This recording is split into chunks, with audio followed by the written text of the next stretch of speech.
Occurred. Please check your streaming and recording settings. Oh. Okay. I'm playing music that I like. Fuck the copyrights. It went live. Fuck it.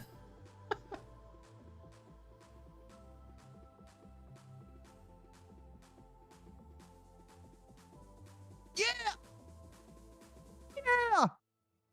Okay, we are going to turn it down because I really don't want to get copyrighted. You're like, actually,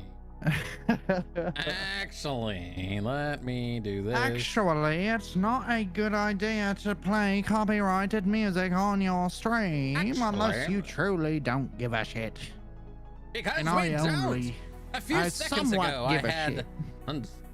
All right, that was odd. You're having all sorts of issues over there, bud. Welcome to my fucking life. Welcome to trying to get your stream to work properly. Yeah. Yo, Brothers Gaming, Muhammad and Akik. I'm gonna fucking butcher that every time. Thank you Hack it. for the follows. Let's go. Let's go, brothers. Let's It's go. ARS. Brothers. Thank you. Not all. brothers. Brothers. Yeah. Ladies and gentlemen, welcome back to another beautiful episode of Hero Hour Escape from Reality, where we talk about all things nerd game. I mean, it doesn't matter. There's no it started topic off. Yeah. It started off nerdy, and it is just progressed. nerdy, and we have now jumped out of the nerdy realm, and we just fucking talk about everything, man. Kind of out of the nerdy realm. I mean, we still. Oh. Yeah, I mean, we're not like so out of the nerdy realm, you know what I mean? But like, we talk about other topics that have nothing to do with like video games, superheroes, blah blah blah. Yeah. That, this, anime, whatever. We talk about random stupid shit too, man. If you How's want everybody to talk doing? about it, we will. Well, there's a line. But the line is very blurred because I'll talk about that is just about very true. anything so long as it's not causing harm to a group of people or causing harm to us or yourselves. Facts. We will talk just about any topic on the planet, including politics. I know that's one I you know, should I know. dance around, Yeah, but I like, won't. I if you want to talk personally about don't give a politics, fuck. count I me personally out. don't give a Wow, that was weird. Nah, man. So we talk about politics every now and then. We're not gonna talk about politics right now, but we talk about it every now and then, you know? I mean, as long as we're respectful of anybody's, like, of people's opinions or what they believe in, because you know what I believe in, you and I have the same views pretty much. Yeah. But a lot of people don't have the same views as us. They have to be respectful of us. We have to be respectful of them.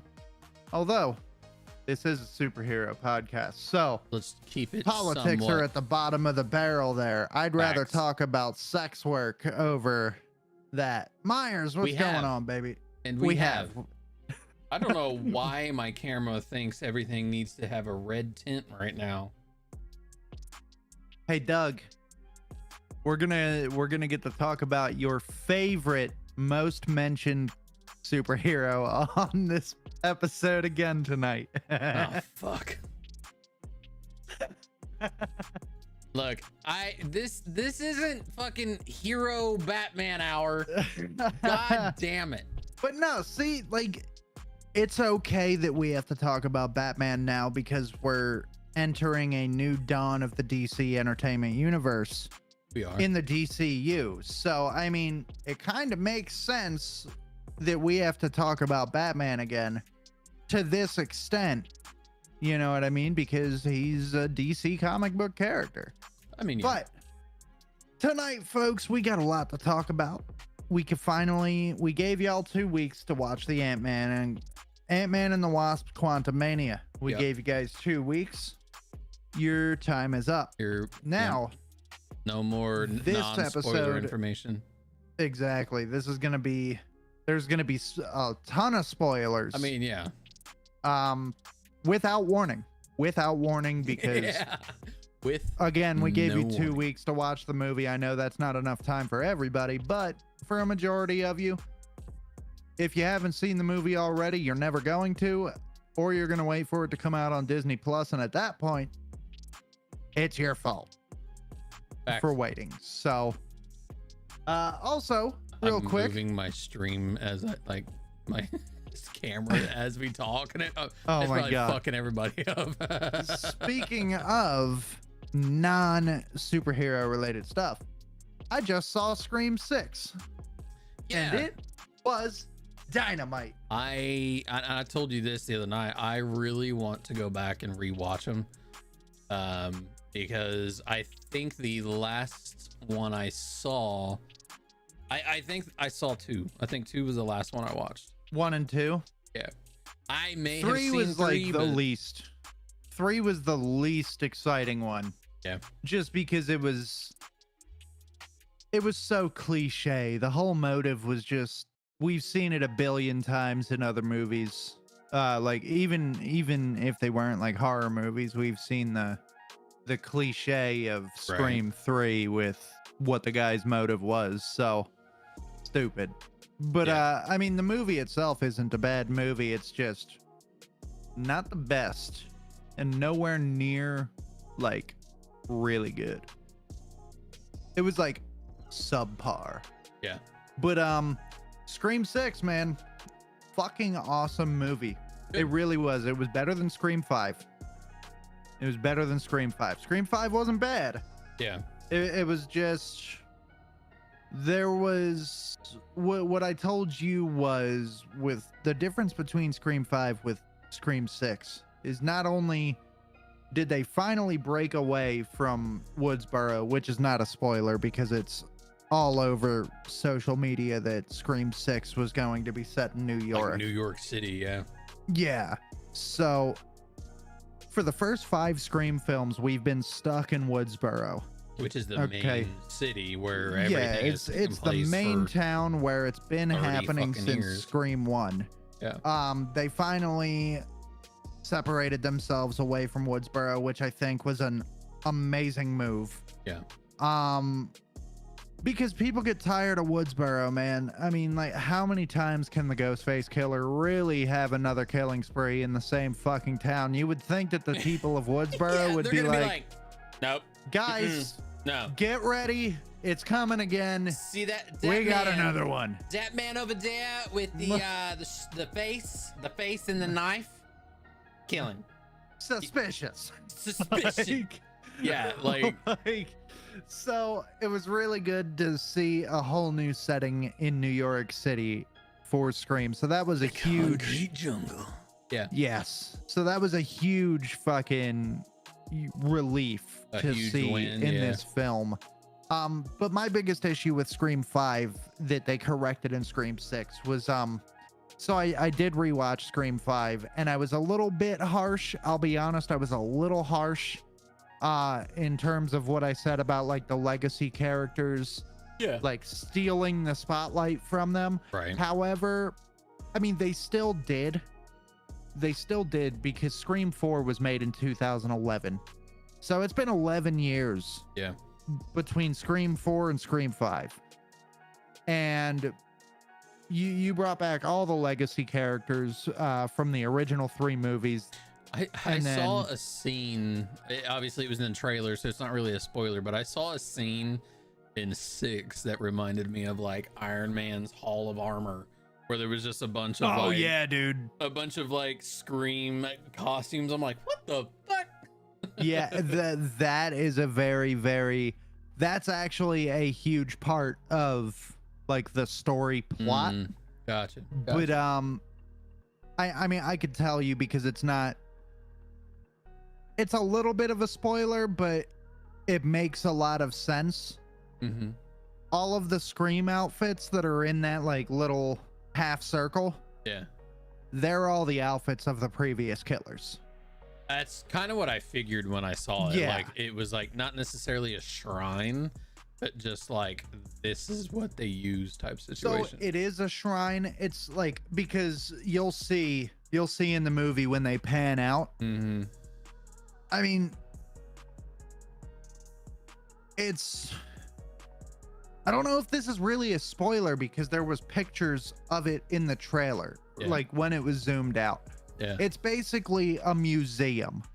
Yeah, that's kind of when I saw it and the way everything was kind of portrayed is it looked like it was Yeah. a museum to you know, Exactly. So a lot of the shit that you're gonna see in that area in the film is shit from previous. is, yeah, shit Gotcha. from the previous movies, like the actual murder weapons from the previous movies and like other cool stuff that you're Mhm. gonna see in that.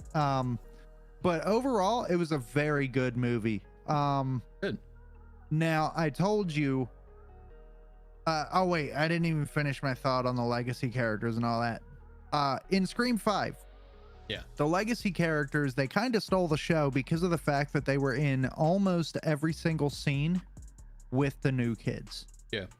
You know, obviously the new kids were by themselves for a little while, and then each legacy The character comes legacy into came the in fold. and they're like, "Hey, we know what the fuck's going on. Just follow Yeah, us." it was a very Spider-Man no way home kind of situation where like it was Tom Holland on his Fucking own, people from, and then you yeah, bring Andrew Garfield and yeah. every got you. other legacy character in, and it just kind of overwhelmed the story of the Yeah. new Spider-Man being Tom Holland. So Scream 6 completely changed this. Scream 6 had some legacy characters in it. I figured. However, as much. they only had like 1 or 2 scenes for each Right. legacy character. it more like- so focuses on the new kids. Yeah, it Which- focused heavily on the new kids, and I was happy about that, man. Yeah. I really was. I thought it was a very good movie. And I'll be honest, as much as I love Nev Campbell, and again, this is not a spoiler because it was all over the internet. Nev Campbell didn't come back because she felt like they didn't offer her enough money to come back to the role.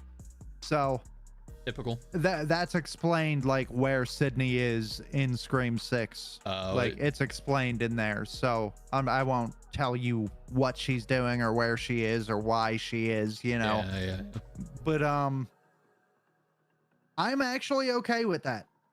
I didn't know how I felt about the main final girl not being in the fucking 6th movie of the franchise, considering she's been in the previous 5, Right. but I'm glad that she wasn't. We needed, so the whole thing with the Scream franchise, man, it all revolves around Sydney. Yeah. It all revolves around Sydney Right. Yeah.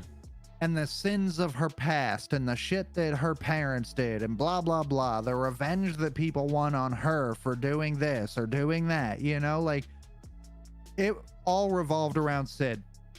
So with Scream 6, they had to make a completely different story that did not involve Sydney. Why was the killer after the new survivors? Right. So You that know. was one thing I was gonna ask, and I mean, it kind of is a spoiler, kind of isn't, depending on the answer. But do the new kids have any connection to previous survivors? Yes. Okay, then yeah, I would give away. All right. Yes. Okay. 3 of them. No. 5 of them. Wow. In the new movie, only 3 of them. In Scream 5, 5 of them Gotcha. Okay. have connections to the previous characters. And the 3 that, I'll say this, the 3 that are in Scream 6 have deep connections to 2 very important characters in the movies. Gotcha. Well, yeah, I mean, the one character, yes, very important character. The second character, very important to me. But no, it was really nice to see Nev Campbell not involved and them finally being able to like move forward with a new group of kids, even though they Right, are right. connected to some of the former characters. Yeah. It's really fucking nice to see that they like finally got their chance in the spotlight. And like I told you, this version of Ghostface was especially scary because Ghostface did some of the kills that were You in said this they movie. were realistic, like they could actually They were happen. very, yeah, they were very well, I mean, realistically they could all happen in just about all the movies, but in this movie especially, there was one, and part of it was in the trailer, Mm-hmm. in the convenience store. You Oh, should yeah. have seen that trailer. Yeah, I know what you're talking about. So part of it was in there, I kind of want to watch it. and that was a very, very real moment because that happens all the fucking time. You see shit like that happening in Philadelphia and shit like that happening in other major crime-ridden cities. Mm-hmm. Um, I'm gonna watch it. but even like the chase scenes and shit like that, and like there was, this isn't a huge spoiler, but there was one chase scene that involved them in an apartment, Yeah. and I was like this, dude. I was like, oh my god, like I felt the panic setting in Yeah. while it was happening, because I was like, dude, if they don't get out of here, they are fucked. Yeah. You know, like, Coming after us. because usually in the other Scream films, there is always a way out. Oh yeah. If you really think about it, there is always a way out, and the Ghostface killer runs away because Yeah. a bunch of people came to stop what was that gives gonna me happen. chills watching that. He's But dragging the knife across the fucking rail. It just gives me Mm-hmm. chills. Not even because like it's scary, just like the noise I know that fucking makes. oh yeah, but dude, in I hear Scream you're a 6, horror it is really fight or flight, and there's not a lot of flight. Right. Oh, you don't have much room to fly. You know what I mean? So that's in my top 3 favorite Scream films. Scream Sixes. 1 is obviously, huh? Sixes. Yeah. Scream 1, obviously the number 1. It was the start of the franchise. And it inspired a lot of the horror movies that we see Right. today. Followed by Scream 6. Scream 6 is number 2, and then Scream 4 is number 3. Yeah. Oh yeah, Scream it's- 2 was in the top 3. Was. Yeah. It's the scene where he's got the shotgun in the convenience store. Yeah. Yeah. But that convenience store, they cut out so much I had the of that secret. scene in the Oh, trailer. really? There's a darkness Oh my inside god, me. it is fucking, it's brutal. Oh, like the whole scene in the movie. Yeah, the whole scene in the movie, they have I think 3 or Share a certain 4 history. small scenes from that entire scene Oh, in the okay. trailer. This isn't like any other ghost I love So- that. What's your favorite scary What is movie? this place? Oh, dude, A that's a shrine. staple, man. Roger L. Jackson is We've got a still warning. killing it Yeah. 30 Yes, years Peter. later. Yeah. I'm gonna have to rewatch all these.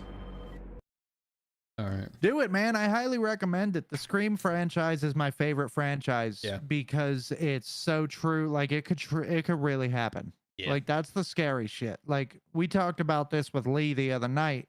You know, these other horror movies, it's They're too. supernatural this guy, supernatural that guy. You know, like came this back guy's from a the killing dead, machine. and you know now he has powers or powers this. You know, yeah. fucking Jason Voorhees is a bullied boy who now is immortal, and Freddy Yeah. Krueger haunts people's dreams.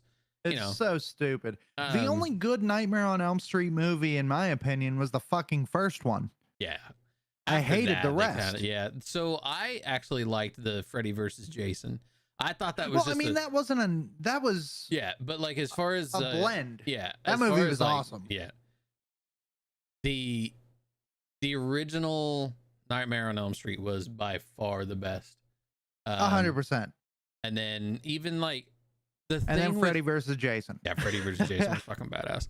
That movie's so good. The Jason movies, dude, I can't pick a single one out because they're all the fucking same.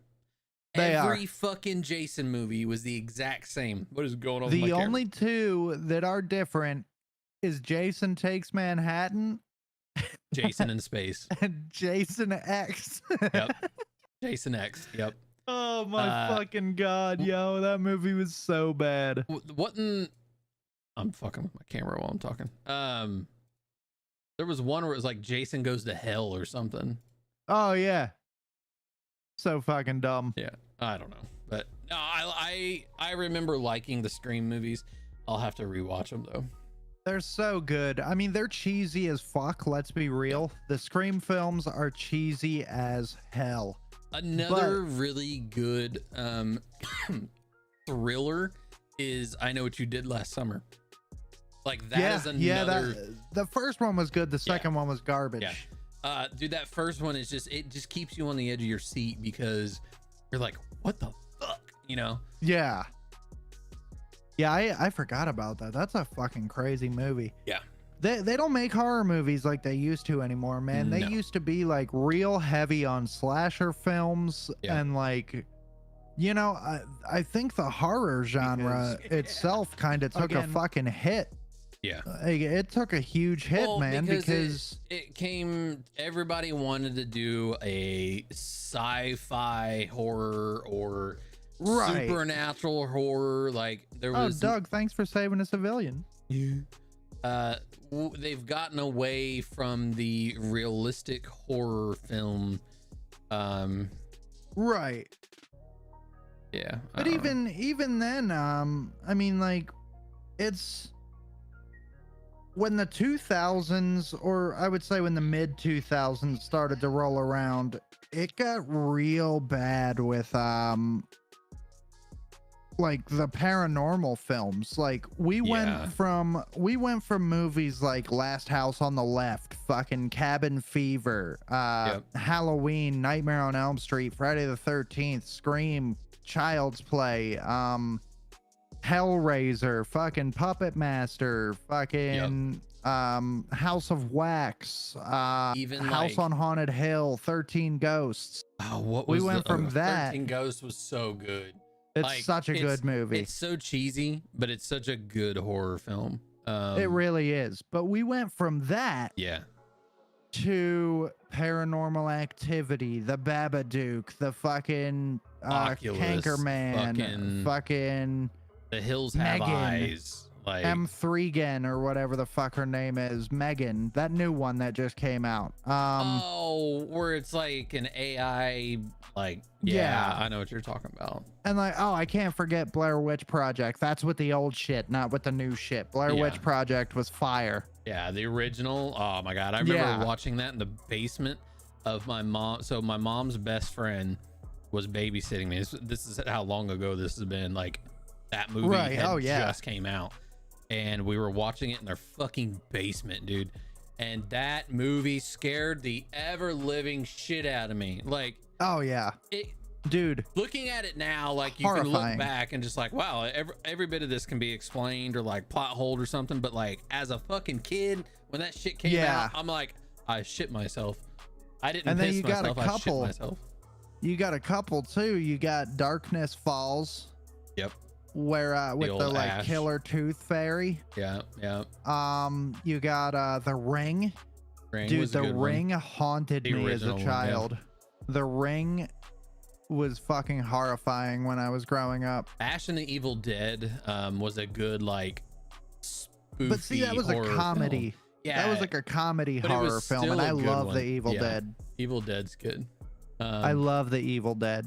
But like now you got like the shitty fucking paranormal stuff that's like cheesy. It's like stupid as fuck. Well, like they've tried to use a lot of realistic, or like not realistic, but true stories, right? So you've got the Winchester house, you've got all of the Annabelle The movies, Conjuring. The Conjuring, Annabelle, Yeah. all that shit. Like they've taken all these old ghost stories. Well, they're not all old, but I mean they're some of them are. They're based on true events, but they're like based on true they're events. done so poorly. Yeah, like it's more jump scare than it is like Right. a thriller It's not where you're like a with- life in danger. yeah, like with Scream, it's, you know, fight or flight. It's, you know, you watch 2.5 hours of a movie and 30 minutes in you get a jump scare, and then another Yeah. 30 minutes and you got another jump scare, and then the movie ends with this person was possessed and now they're not. Like, eh. Right. It's fucking stupid. I don't know. But yeah. We haven't talked about one superhero thing. I will bring up one superhero thing, mainly because the finale is tonight. And ladies and gentlemen, if you have not been keeping up with the fucking Last of Us, you're So missing good. out. So fucking good. You know, I sped through that game when it first came out because it was so fucking good. Like, I never finished it. yeah, I never finished The Last of Us. I think I'm gonna stream it. I am gonna get everything hooked back up, and because I've got both of them, I've got 1 and 2, and I'm gonna do a playthrough because the game was so fucking good. The storyline, the mocap, the voice acting between Ashley Johnson and Troy Baker was just absolutely fucking phenomenal. What I did play was so fucking good, dude. It is. And then, you know, I even titled my stream tonight, is The Last of Us the best video game adaptation we have ever seen? Because 100%. nothing has ever remotely come close to how good it is. And I don't care. Like, But there's also not a lot either. That's the problem. there isn't. Like, there's not a lot of I mean, there's been a few typical video game, you know, adaptations to film or Yeah. TV shows or whatnot, and they fell short mainly because they try to change so fucking much, right? Right. They don't Yeah, stick to. this one's very true to We the know story. exactly what this shit is because we have played it, right? Right. You know, stuff with The Witcher, like The Witcher can be whatever it needs to be because the games don't have a specific there is obviously a campaign, you know, that you stick Well, I towards. mean, there's the source material from the books. Right, yeah. So I mean, and even then, like, The Witcher is one of those characters where, you know, as long as he's fighting monsters and demons and has Ciri and Yennefer with him, it's The Right. Witcher, right? Yeah. You know, with The Last of Us, we know the story. Mm-hmm. Now, they did change a few things, but honestly, I think they changed them for the fucking better. Yeah. We had Changed an a few entire, things. what was it, episode 3 between Bill and Frank, and I mean, I'm telling Yeah. you, that was absolutely amazing. And people Oh, who are yeah, bitching 100%. that, oh well, we've had too much filler, I just wanted to watch a zombie show. First of all, they're not fucking zombies, so quit calling them zombies. Yeah. They're infected by fucking mushrooms, okay? Stop it. They're not zombies. It's not I mean, a zombie technically, show. they're kind of zombies. Yeah. Like, it's a zombie virus that takes over their brain and controls them. So it is it is a zombie. It's just not the zombies that we know. right. And that's it. A lot of people, I mean, a fucking ton of people are bitching. But the thing that cracks me up is many people are bitching about, well, I just wanted to watch a zombie show. Well, The Walking Dead. It's Yeah. got like 58 seasons, bro. Go watch that shit. The other 99.9% of people who are watching it absolutely fucking love it. So Yeah. go sit down. It's a great fucking show, man. It really is. Yeah. Season finales tonight. I'm not ready for season 2. But you know, I don't again, think anybody that has played the video games or knows Yeah. what happens is ready for season 2. No. I mean, you know, we've had, this isn't, I mean, it's not even a spoiler because the game has been around for so long. The show has been on. Yeah. You know, we've had, you know, Tess died. Now they changed the way she died. So what? Is what it is. Right. She still died helping them get out. And then we saw a little backstory of how Ellie got bit in the previous episode. So I thought that was cool, you know, that interaction. That was what people were bitching about. Oh, we just watched an hour of just them being in a mall. I enjoyed it. It was a nice little break. We needed to know a little bit more about Ellie. And then you the had Bill and Frank episode. That was, dude, it we was never so knew about their heart-wrenching. backstory. No, we never knew about their backstory together. We didn't, because in the game, you know, it was just, oh, that was my partner, blah blah blah, and they never really touched on anything else. And you know, when you end the game, you leave Frank you leave Bill, and that's it. You never see or hear from Bill ever again. So the fact that they turned that into a whole episode between the interaction with those two, I thought was absolutely phenomenal. Oh yeah, it was the best episode so far. Yeah, I agree. I felt like that, you know, we've gotten a lot of pieces to, you know, put together of the game that they've done excellent with a little bit of twists and kind of not necessarily, I mean, new story. Right. And to keep it fresh. Exactly. Yeah. I mean, that's kind of the point. It's called storytelling for a reason. Right. The last episode was so fucking good. And my dude, Troy Baker, man, Ellie did him so dirty, bro. Yeah. Yeah. So previous episode before this one, you know, we saw, they got to the hospital, whatever. Again, if you watched the game or played the game, you know, but they get to the first area where the fireflies are supposed to be, and there's nothing there. And they're like, all right, now what? And you know, they see the billboard where they need to go now. Right. And as they go to leave, they get in a scuffle. A scuffle. In the game, scuffle. Joel is fighting a guy, and they fall. If I'm not mistaken, I'm pretty sure they fall out of the building. Damn. They go through a window as they're like fighting each other, and they fucking smack the ground, and Joel ends up killing the guy, and he stands up, and he's been impaled. And you see that same scene where they hop on the horse and they ride off, and he falls off. And this one, you know, he got stabbed by that bat, and then Ellie has to take care of him. Well, then that's where James and David come in. And it's a fucking cannibal city.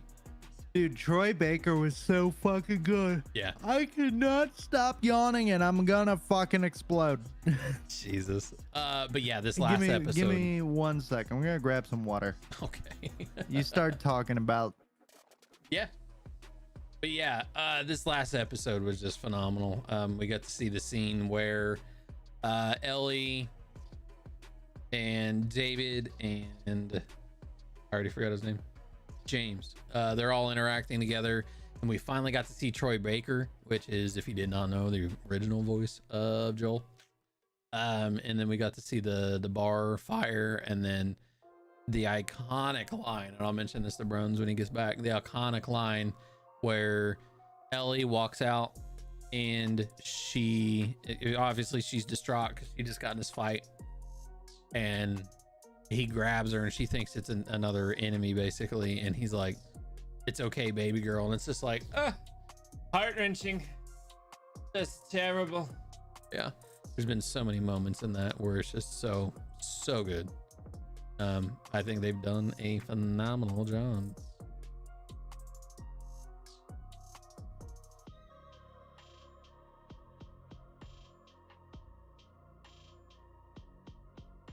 Yeah.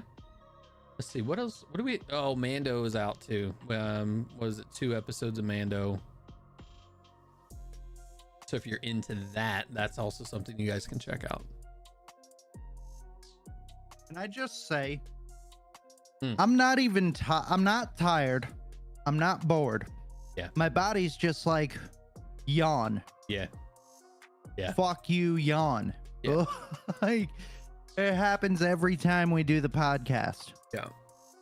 I think it's just because we're relaxed. Probably. But yeah, I was talking about it, like the scene where she escapes, she kills James, which is Troy Baker.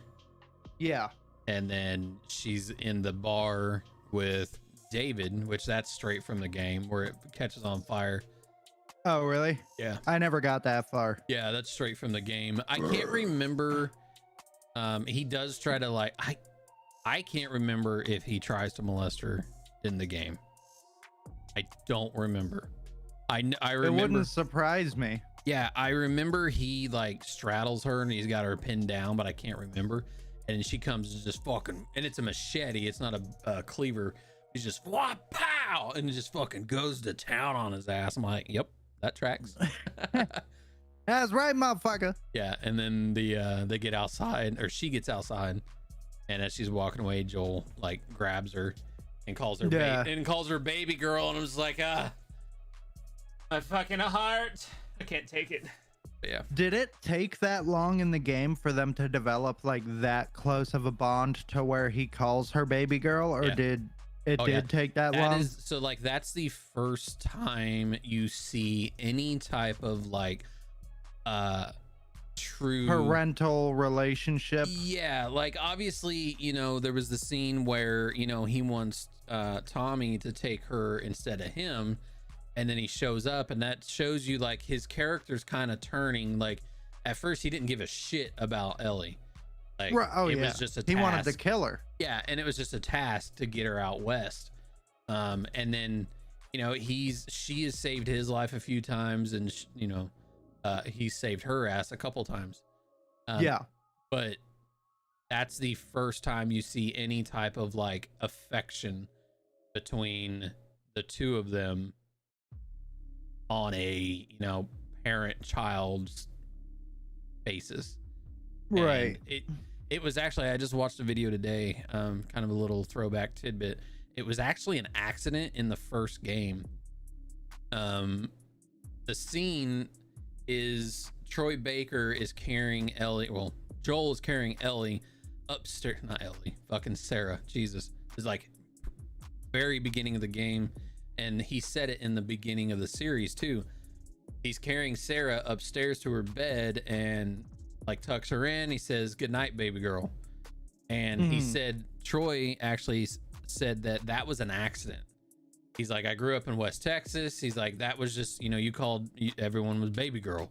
And when he said it, he was like, because the line was just "good night," and he said, "Good night, baby girl." And then the director was like, "What'd you just say?" He's like, "Good night." He's like, no, what'd you call her?" And he said, "Baby girl." And he goes, "That right there, Joel will call Ellie baby girl, and that will be like the turn." And that's what we just saw. And then that's how long it took in the game for them to make that full connection. And then he's still like, obviously we have a little bit of finale tonight. Yeah, there's some shit goes down tonight. I'll probably watch it next weekend. Oh, I got you. Yeah.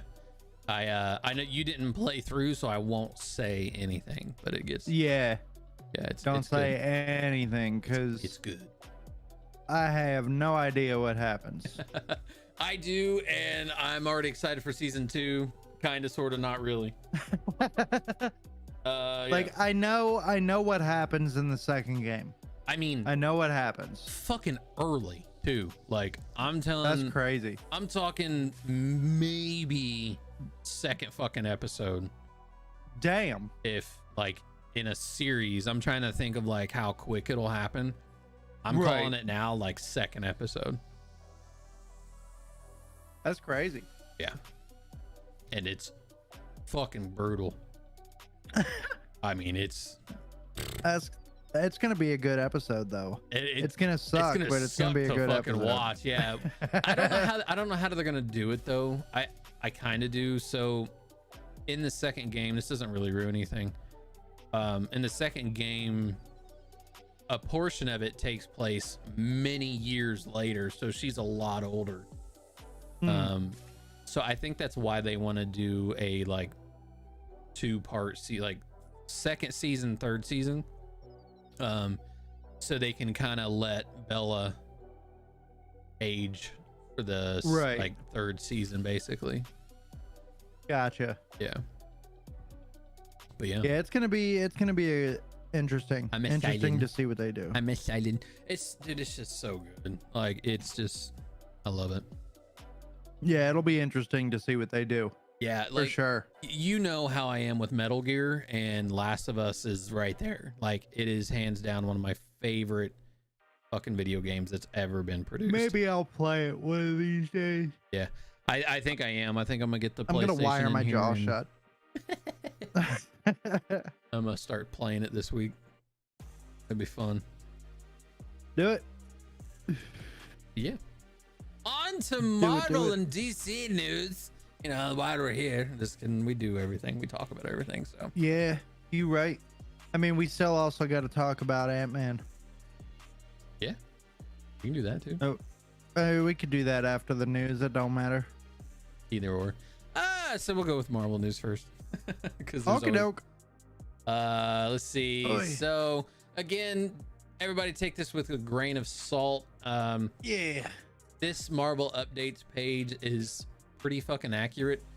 There's not been a lot that it's missed on, a few here and there. But yeah, they're pretty good. You're gonna fucking get me. Dude, I'm Um, getting so pissed. I'm sitting here like not watching so I don't fucking yawn. I'm getting so mad right now, bro. Let's see. So the first episode of Secret Invasion will come out on Disney Plus May 10th or May 17th. Yeah. boy. And if you didn't know, You forgot the one right under it. Oh, I missed that one. My bad. The new trailer for Secret Invasion will come out in March, and the trailer for Loki season 2 will come out in late April, early May. Yeah. I'm excited. I really enjoyed the Loki series, the first episode or the first season. I never finished it.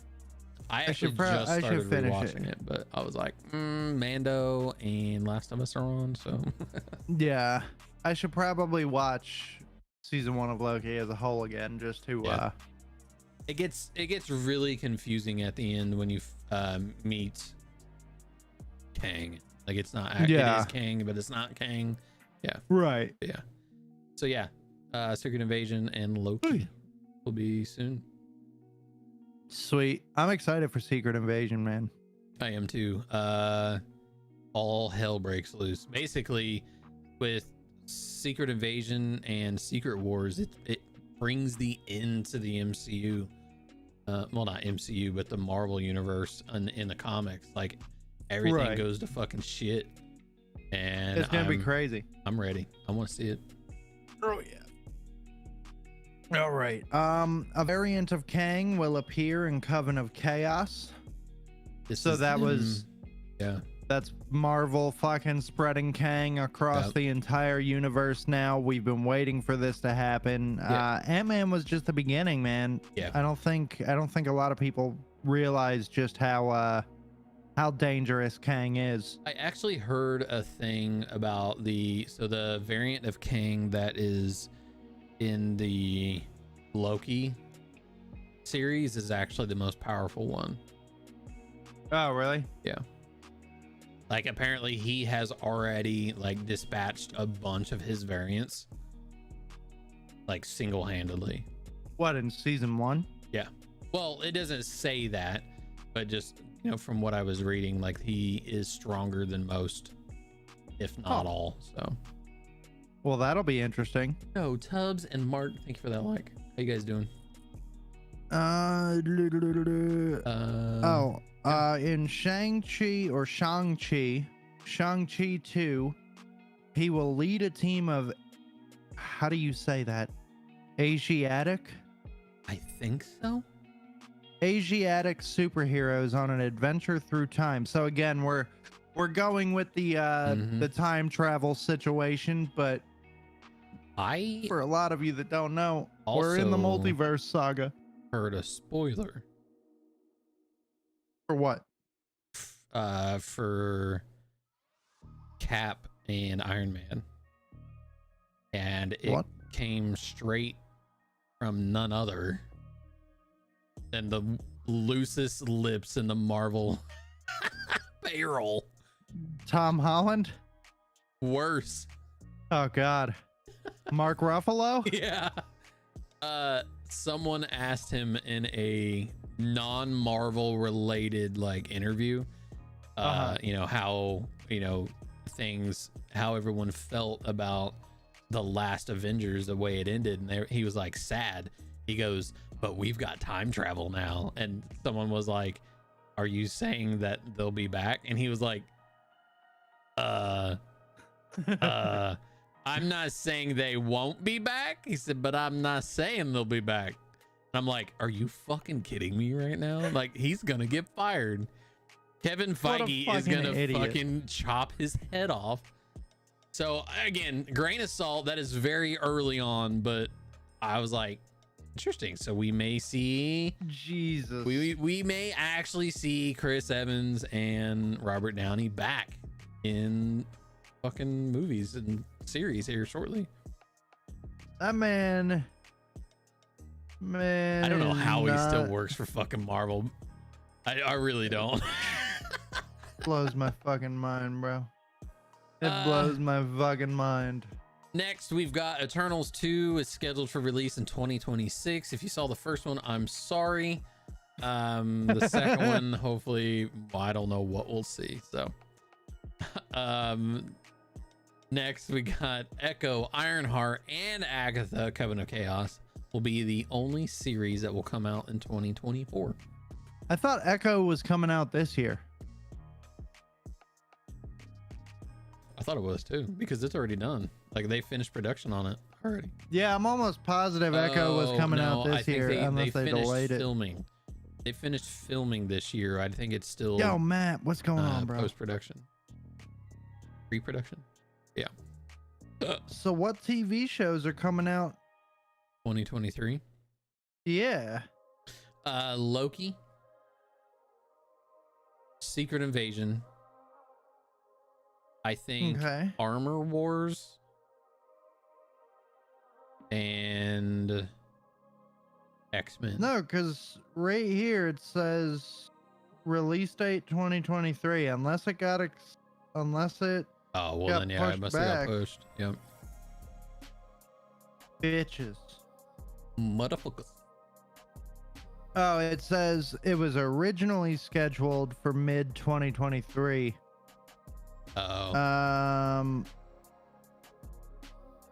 Stating that God damn it, they were reevaluating their content output. It is now expected to be a part of Phase 5. We're in Phase 5, right? Yeah. Ant-Man started Phase 5. Oh yeah, Phase 5 is usually two years. Yeah. Each phase. All right, so I mean, we're not getting Echo this season, which kind of sucks, but whatever. I think it's just they have so many projects coming out. They're just trying to spread it out.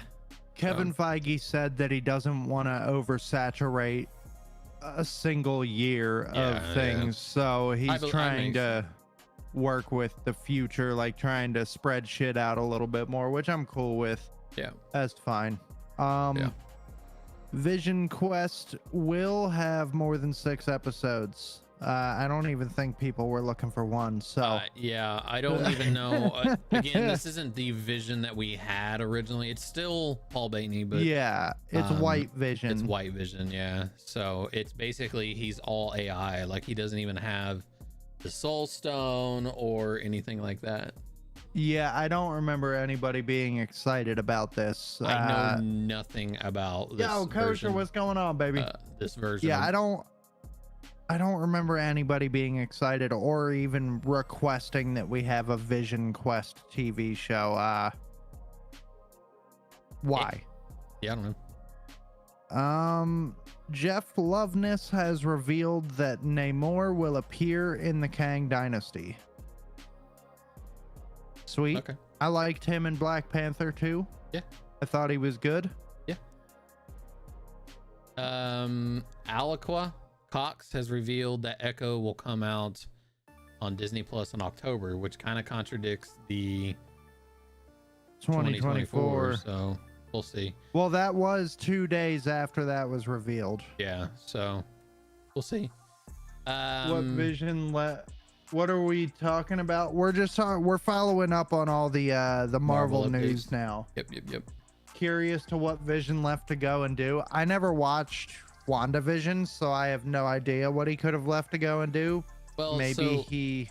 in the end of it, like this white version of Vision and the one where we saw in that were fighting, and then he was like, I forget, there was something said, and it was kind of like the whole concept of my mom's name's Martha too.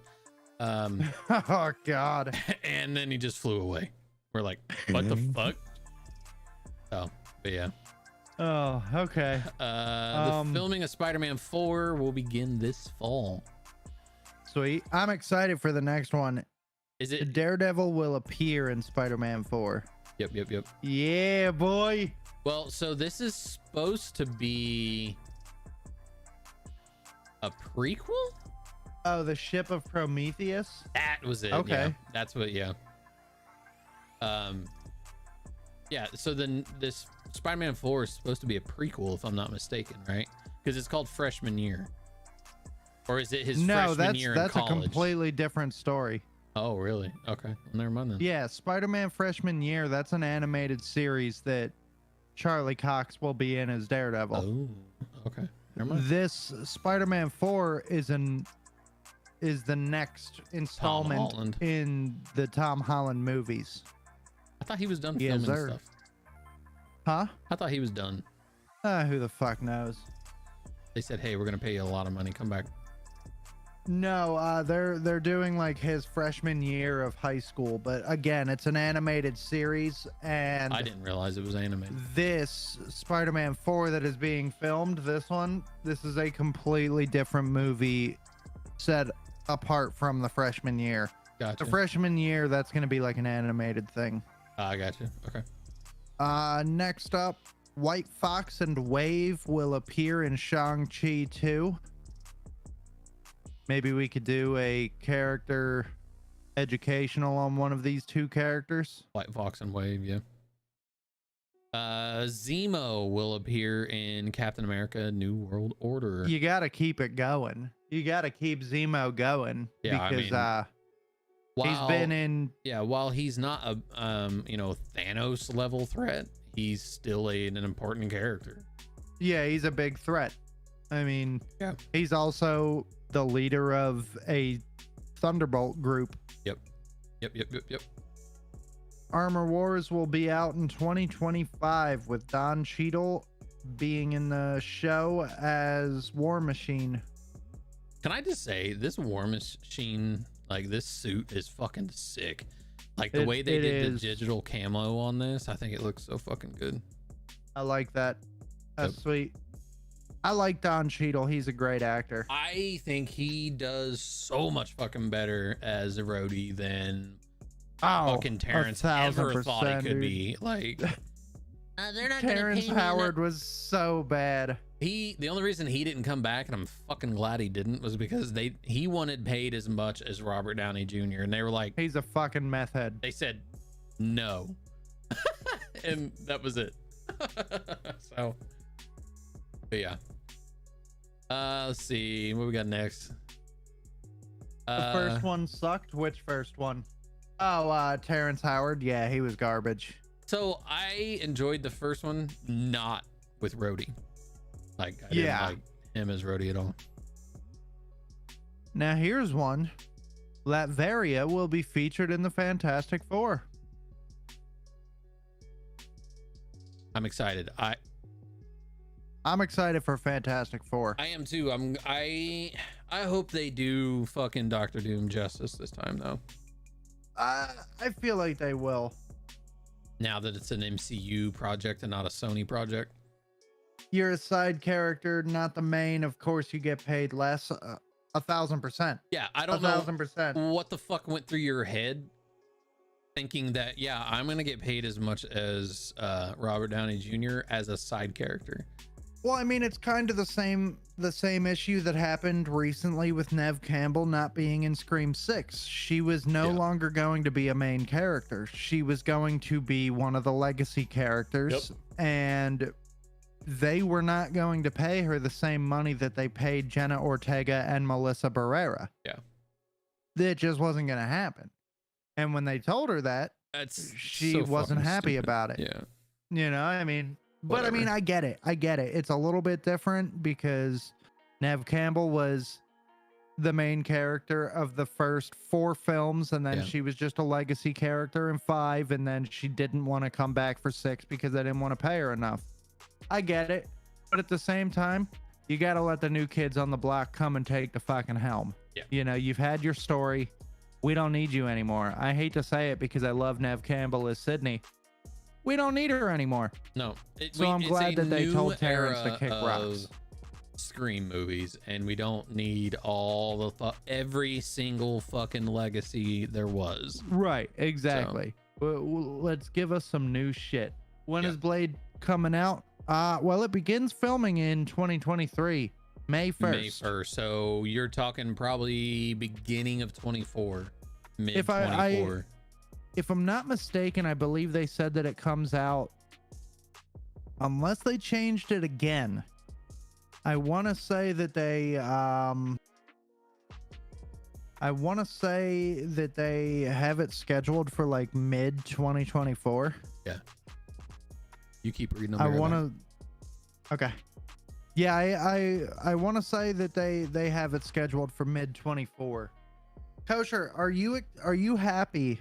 Are you happy about the casting choice of Mahershala Ali as Blade? Like, I'm happy. So I'm happy about the casting choice, but there's one other actor that I would have very much rather seen in the role, and that is Michael Jai White.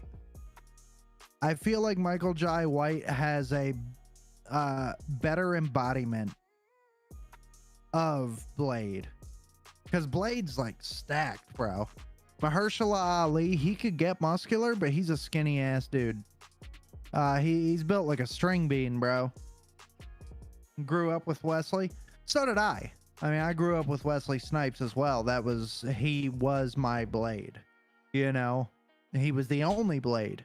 I love Wesley Snipes. But new era. We're in a new era. We're recreating Blade. I just feel like I like the casting idea of Mahershala Ali, but we've already seen him in Marvel, and that was in the Luke Cage series where he played Cottonmouth. I thought it was the Jessica series. No, it was Luke Cage. Oh, it was Luke Cage. Okay. Yeah. I would have very much rather seen Michael Jai White be cast as Blade. I think he Same. fills in the role. I mean, dude, Michael Jai White is such a good fucking actor, and he's a mixed martial artist. Yeah. The 3 things that you need to be Blade: black, martial artist, and look Good. the part. Yeah. Mahershala Ali only has one of those 3 things. Can you figure out which one it is? Because he's not a martial artist, and he's not built like Blade. So, I mean, I'm not gonna count him out because Mahershala Ali is a phenomenal actor. He is a phenomenal actor. But I just feel like Michael Jai White would have been a better choice, personally. I mean, he looks the part. He even did a cosplay because he voices Blade in the Midnight Suns video game. Yep. He did a cosplay as Blade. Looked exactly like the comic book counterpart. Yep.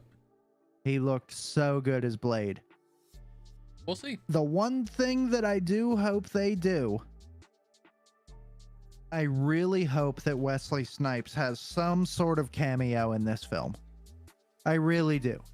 You gotta pay homage to That'd be the dope. original. That'd be dope. I mean, you Especially have with this to. whole new multiverse. Like, it'd be easy. We don't even have to have Wesley Snipes as Blade, like another version of Blade. We could just have him in the movie for like, Mm-hmm.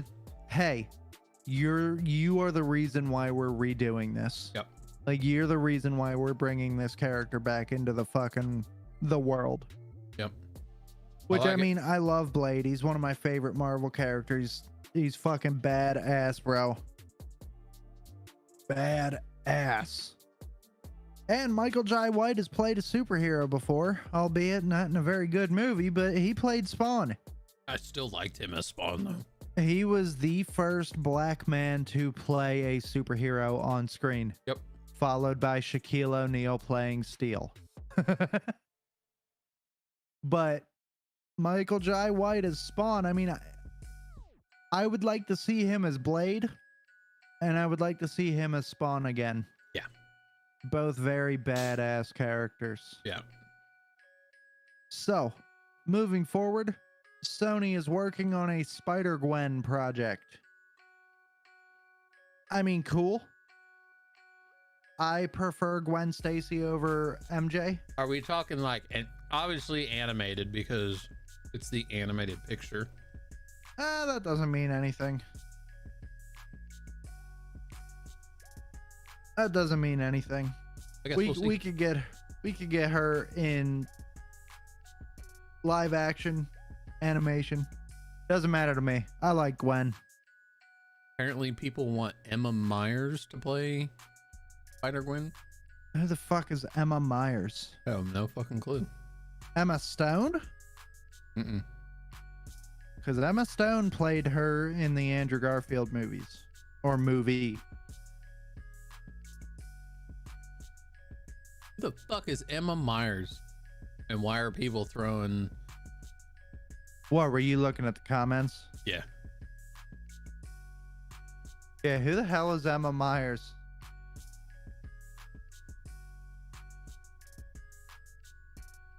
Apparently...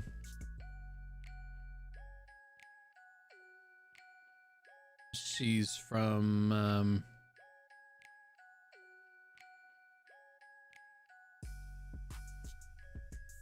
the new Wednesday movie or show. Yeah, I know nothing about her. I don't know why everybody's I've- wanting her to be. Probably because I've she's a never new heard character. of this person. All right, well, moving on. The first trailer for Kraven the Hunter will be released in April. If you did not know, it's Aaron Taylor Thomas. Aaron Taylor Johnson. Yeah, that one. Yeah, that movie's gonna fucking blow. Sony can't get their Spider-Man movies right. They can't. They cannot. Tobey Maguire, dog shit. Venom, mediocre.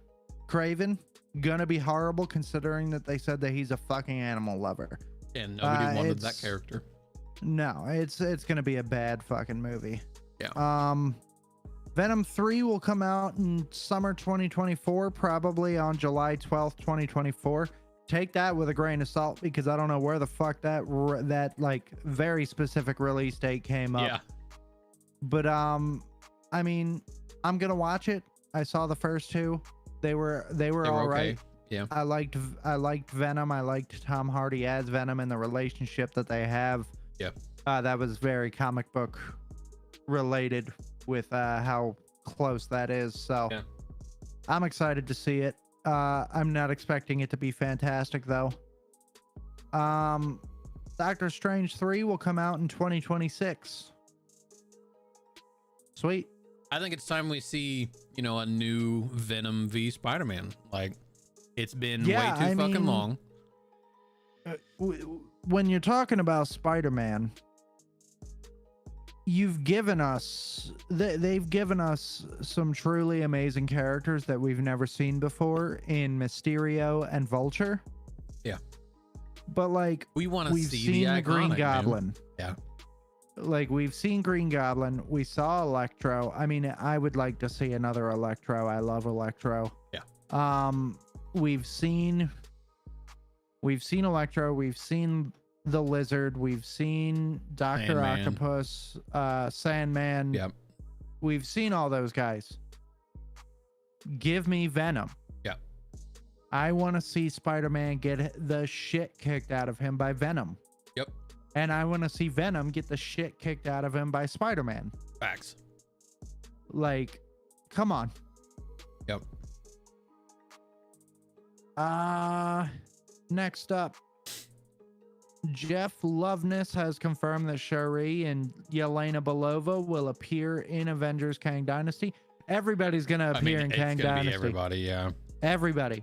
We're not going to mention anything else of people appearing in Kang Dynasty because the whole of Marvel is going to be in Kang Dynasty. They have to be.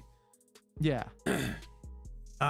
We got a synopsis for Captain America New World Order. Yes, sir. I'll kind of pull it up big screen there for you. Captain America New World Order will follow an international conflict over a new metal called adamantium, discovered on Tiamut, which is the celestial from the Eternals, which is now an island. They finally have made that canon in the series. They made it canon in She-Hulk. But it's finally becoming, you know, prominent here, and that the celestial is made out of adamantium. Each country wants a piece of the new metal and to claim the island as its own. Harrison Ford's Thaddeus Thunderbolt Ross, who is now president, is the movie villain who wants to reclaim the island and the adamantium at all costs, and Sam Wilson's Captain America gets in his way to try to stop him by assembling a new group of heroes, including the new Falcon, to oppose. Captain America will be fighting some other villains who are also trying to get their hands on the adamantium, which will probably be the Thunderbolts. I am very, very excited for Captain America New World Order. Yeah. I'm so excited for this movie. As a whole, I love the Captain America character. Yeah. I do. I absolutely love the character. You know, Steve Rogers, incredible fucking character. Awesome stories throughout the years. But now it's time to give us something new. And we're going to get to see Anthony Mackie take on the role of Sam Wilson as Captain America. It's in line with the comic books. So anybody bitching and crying, shut the fuck up. Yep. Who's going to make Wolverine from this adamantium? I think Wolverine already exists. Yeah. I mean, like, that's the only thing that is weird to me about this is... Well, the way that's read is that it's a new metal. Right, exactly. So that would venture to say that Wolvie does not exist. However, he's going to be in Deadpool 3. Right. But we need to know a timeline of, because it's already been stated that Deadpool is MCU, but Yes. it's not been timeline as far as where it fits. So Right. We don't have a timeline with this movie in terms of, like, we know when it's going to come out, but we don't have a timeline of where it takes place. Yeah. And I mean, you're right. It could just be Bone Claw Wolverine. It could very well be just Bone Claw Wolverine, and then the events of this lead up to him getting coated with the adamantium skeleton. Yeah. All I'm it's a saying very is real we better possibility. see a fucking Alkali Lake, because that's the way he gets it. So yeah, I want to see Wolverine and Deadpool go toe to toe, man. That's all I care about. yeah. Like, I love Deadpool so much, and I just want to see them. I want to see them duke it out because they have a massive hatred, but also a massive respect for one another. Yep. So, we'll see. We'll see what happens. I mean, yeah, it is weird. Like, it says that it's a brand new metal. So, See. I guess maybe. I mean, that would make sense. Bone Claw Wolverine, and I mean, Bone Claw Wolverine's a fucking savage. So, Oh, still, yeah. we will see. I don't know. Filming of Daredevil Born Again has begun. I mean, we already knew that was coming. Yep. We've also got other bits and pieces of information up the tree here that is in line with the Daredevil show. So I'm excited for that. Yep. Ironheart will release on Disney Plus spring of 24. Hell yeah. Sacha Baron Cohen has shot some scenes for Agatha last month. Because So- he is Mephisto. That's what they're saying. They're saying he's Mephisto, but it hasn't been like 100% confirmed. Yeah. Yeah. Yeah. They haven't confirmed anything, so, but I mean, it would make sense. He's got that face. Uh-huh. He's got the Mephisto face. He really does. So it would not surprise me. John Bernthal will be returning as the Punisher in Daredevil Born Again. There's been reports that he will be just as violent as he was in the Netflix series. Yep. Which, if that's the case, I would venture to say that the show's going to be TVMA because he was fucking brutal in the series. But that is also contradictory because they've also stated that it will not be TVMA. So there's a little bit of a conflict there with different stories getting thrown around. But I don't think Daredevil really has to be an R-rated show. As long as it's written well and the fight scenes are great, Yeah. it doesn't need to be R-rated. No, because you can still punch someone and be gruesome and it not be, bloody. Exactly. Next up, Loki season 2 will release on Disney Plus in July of this year. I still got to finish season 1. I'll probably finish it closer to the release of season 2. It's all about how and what you show on camera. Exactly. Yeah, exactly. Bucky will develop a bond with Yelena in Thunderbolts. That means they're gonna fuck. They gonna do it and have a baby. I don't They know. gonna get nasty. Kristen Ritter will return as Jessica Jones in 6 episodes of Daredevil Born Again. Fuck yeah, dude. I love Kristen Ritter. She's a great actress, and I loved her as Jessica Jones. Yeah. I'm very excited to see what they do with her in this new show. Loki, from what I watched, Kosher, was a very good show, but I never finished it because I got sidetracked with like 8 other shows. I think I had like 2 episodes left, but it's been so long, so I'll just rewatch the whole show.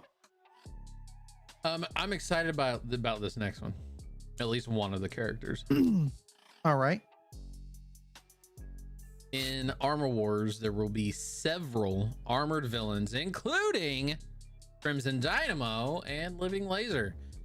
If you're not familiar, we kind of had a really shitty version of Crimson Dynamo in was it the second Iron Man?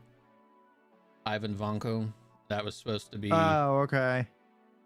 Whiplash never had a fucking suit, okay? Just never did. And then they gave him this fucking Crimson Dynamo looking suit with Whiplash. I'm like, are you fucking kidding me? Because Crimson Dynamo is one of the most iconic Iron Man villains, and they were like, yeah, let's just mash them up. Right. It was stupid. But yeah, I think that's cool that they're bringing that character in. Hell yeah. Living Laser looks fucking funny. Right? Is that Living Laser? Yeah.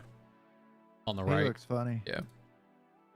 Who was that dad in Black Widow? That was David Harbour, bro. That was Red Guardian.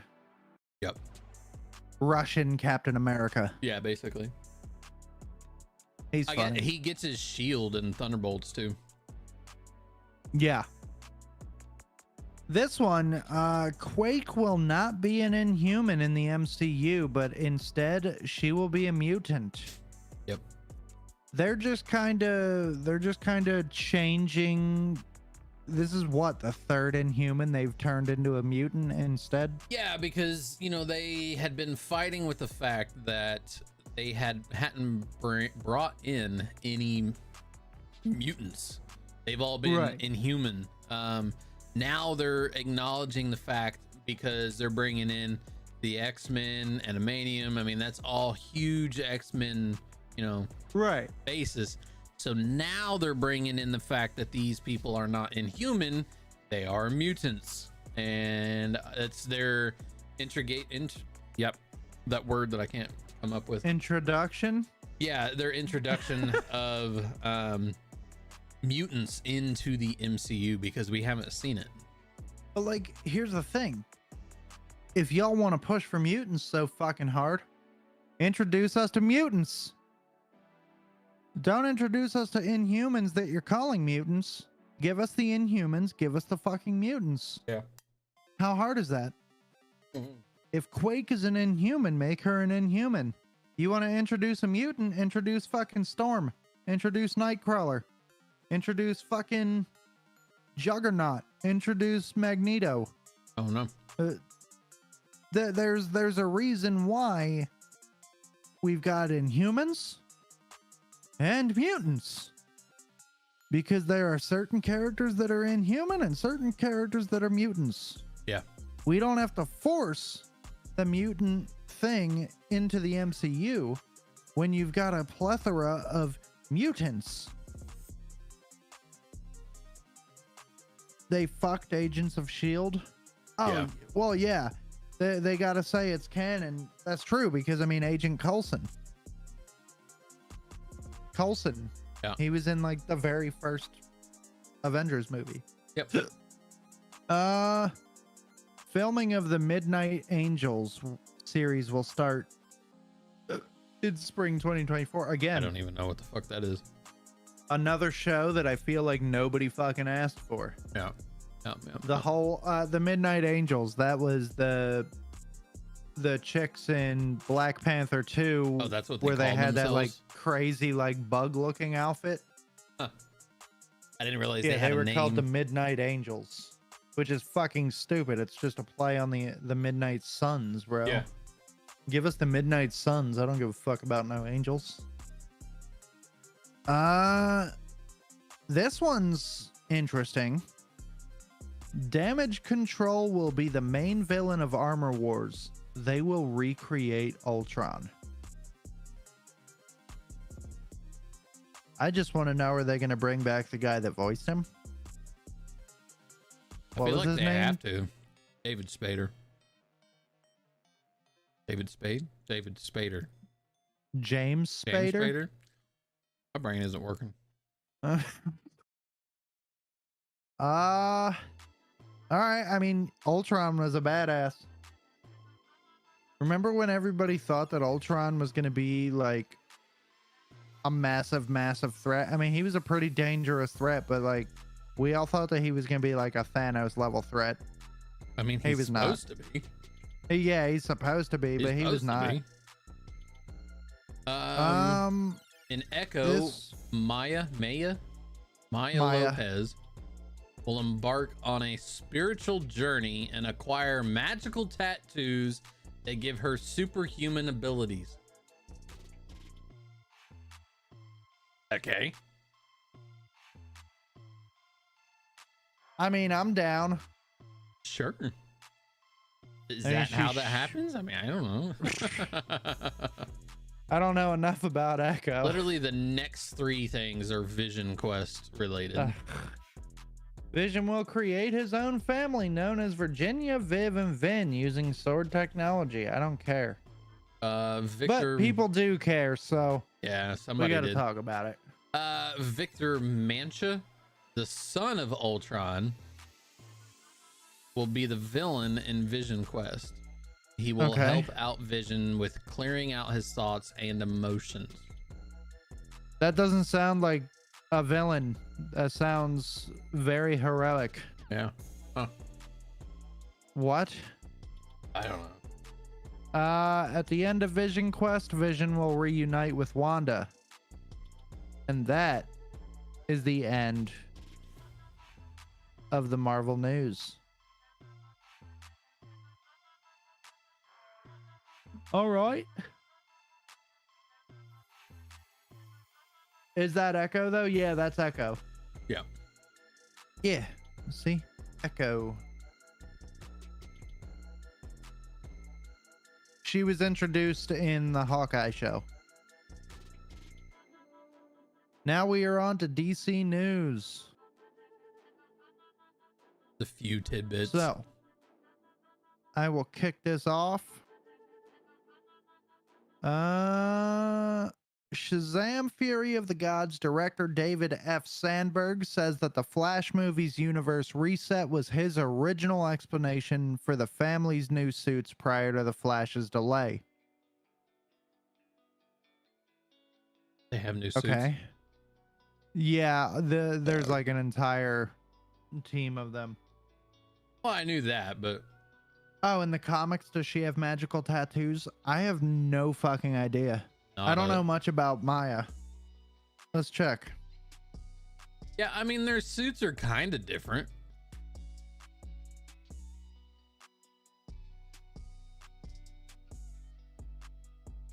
Does Echo have magic tattoos? Huh. Why is Tater Tots one of the fucking... Does she have magic tater tots? Yeah, bro, it's that. Does Echo have magic tater tots? While you're doing that, I'll read some more. James Gunn says that the Batman Part 2 is coming out as early as it possibly can. It gives enough time for Matt Reeves to do what he needs to do. Whatever the fuck that means. What, did you open that article? Yeah, I'm reading it right now. I'm not sure where you're getting your production dates, but Batman 2 is coming out as early as it possibly can, with enough time for Matt to do what he needs to do to make it as great as possible. So he must have been in an interview and someone had said that it was supposed to come out on this date, and he questioned the accuracy of the information.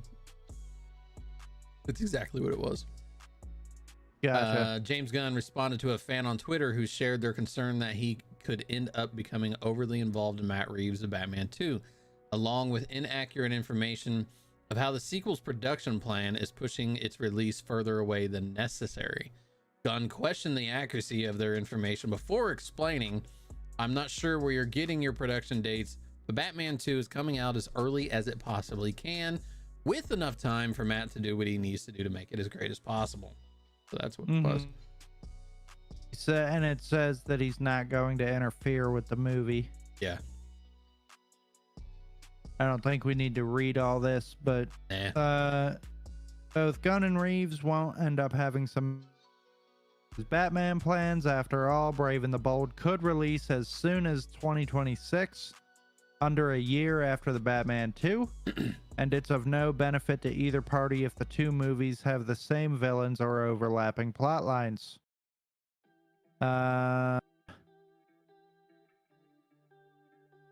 Interesting. Okay, many are worried that Gunn will end up taking over Reeves' franchise and taint what the filmmaker intended to build. However, if that was truly his goal, then he would probably be taking Pattinson on as the DCU's Batman and building out his universe within the same world that Reeves started. Makes sense. People are stupid. Oh my god. Stick to saving the world, kid. So, Shazam has been declared a lightning bolt of he's not going to interrupt. Well, that's He will unfortunate. not interfere. We got at somebody. It says spoilers. A new look I at don't know why somebody. this is not boding well for DC. Why the fuck would you release a fucking trailer showing the spoiler? I would just rather see the movie and find this out. Well, here's the thing: this is all before James Gunn, True. so I don't think Shazam and the Flash they're before James Gunn. So any of the spoilers that James Gunn would typically hide, are going to be shown. New Joker set photos show Lady Gaga's Harley Quinn filming on the streets of Gotham for Joker Folie Ado. Nobody cares. First, did anybody truthfully ask for this Joker film to come out? Because the first one was fucking garbage. There was nothing that fell in line with the Joker's story. I didn't Joaquin watch it. Phoenix, he's a great actor, but the movie was fucking garbage. Now we get to see a psychotic Lady Gaga as Harleen Quinzel.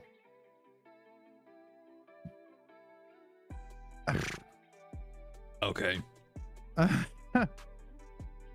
Director David Ayer has expressed regret over the Joker's damaged forehead tattoo. You should regret everything that is in this photo, sir. This was They tried. I like the idea of like a tattoo covered Joker, but like just the way that it was delivered and how bad the first Suicide Squad movie was. Yeah. It was, you didn't give Jared Leto the time to really make the character his own. Yeah.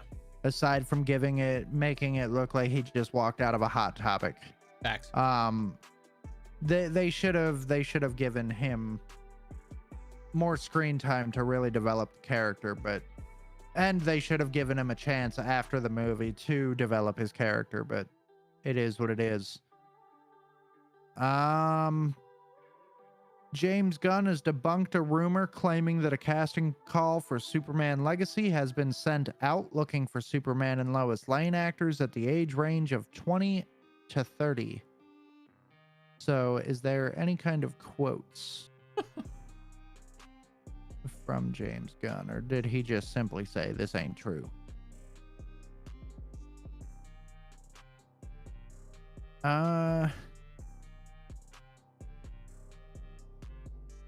No, a casting director has not been hired yet.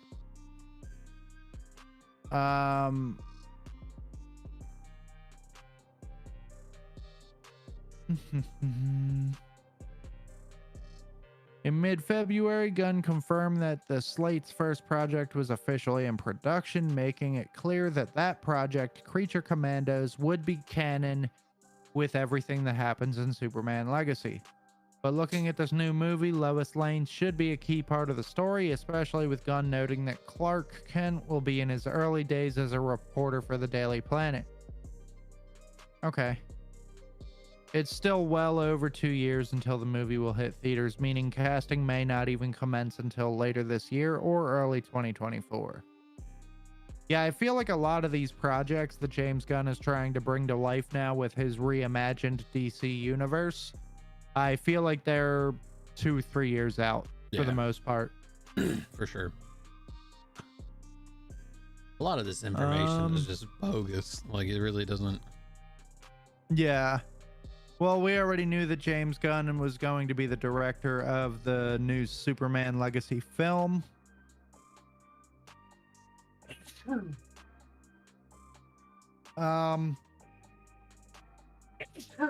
The Batman Part 2 is officially set to begin production in November of Where'd this you year. see that? It's further down. I've been just scrolling because some of this stuff's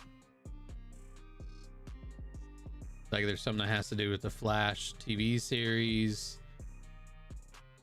They keep bringing up the fact that Gal Gadot as Wonder Woman is in Shazam. Okay. We had the Cape Crusader thing, which I think were you just talking about that? No, I was just looking at it. It was abandoned by HBO and has officially received a 2-season order at Amazon. New set videos from the Penguin show Colin Farrell dropping an F-bomb, indicating that the series could be TVMA. Michael Shannon, he's playing General Zod in The Flash. Joker Folie Adu has a star-studded cast. Who gives a fuck? That movie's gonna be bad. Yeah, you got Joaquin, Lady Gaga, Zazie. I don't know. How is that star-studded? Who the fuck is Jacob Laughlin? No idea. No fucking clue. This is a good one. James Gunn has reaffirmed that he and Henry Cavill have discussed other roles which Cavill could potentially play in the DCU. The only other role I could really see Henry Cavill playing, and I mean, we've talked about this before, is Batman. He looks the part of Bruce Wayne, a younger looking Bruce Wayne. Yeah. He would definitely fill out a bat suit well. He's muscular.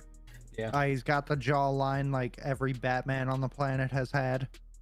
I feel like he would be a really good Bruce Wayne and Batman. Because I mean, let's be real. Every Zazzie's Bruce Wayne and literally Batman. everywhere. Yeah, Zazzie's been in a lot of stuff lately. Yeah.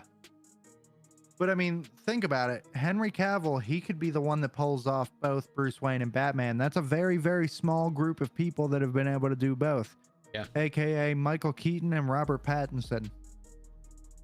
You know, we see a young, angry Bruce Wayne and Robert Pattinson, and we see a older, more experienced Bruce Wayne and Michael Keaton. Yeah. But we've never seen a good Batman and Bruce Wayne aside from those two. So I could see Henry Cavill playing both. The first critic reactions to Shazam Fury of the Gods are mostly positive. Okay. That's a badass picture of Batman. Yeah. It's pretty cool. Oh yeah, Sophia Falcone's gonna be in the Penguin show. DC Studios has debunked a rumor claiming that Henry Cavill was approached for the role of Frankenstein in Creature Commandos. Oh yeah, he said that was completely false. Yeah. James Gunn has confirmed that less than half of DC Studios Chapter 1 slate has been officially announced. So the shit that he did tell us about, and he told us about a lot of shit, that wasn't even half of what he's got planned for Chapter 1. Right. That's crazy. That's fucking crazy. I feel like Pattinson did a good job. I enjoyed that movie once I rewatched it. Who dat? Huh? Who said that? The wife. Oh. Yeah, he was great.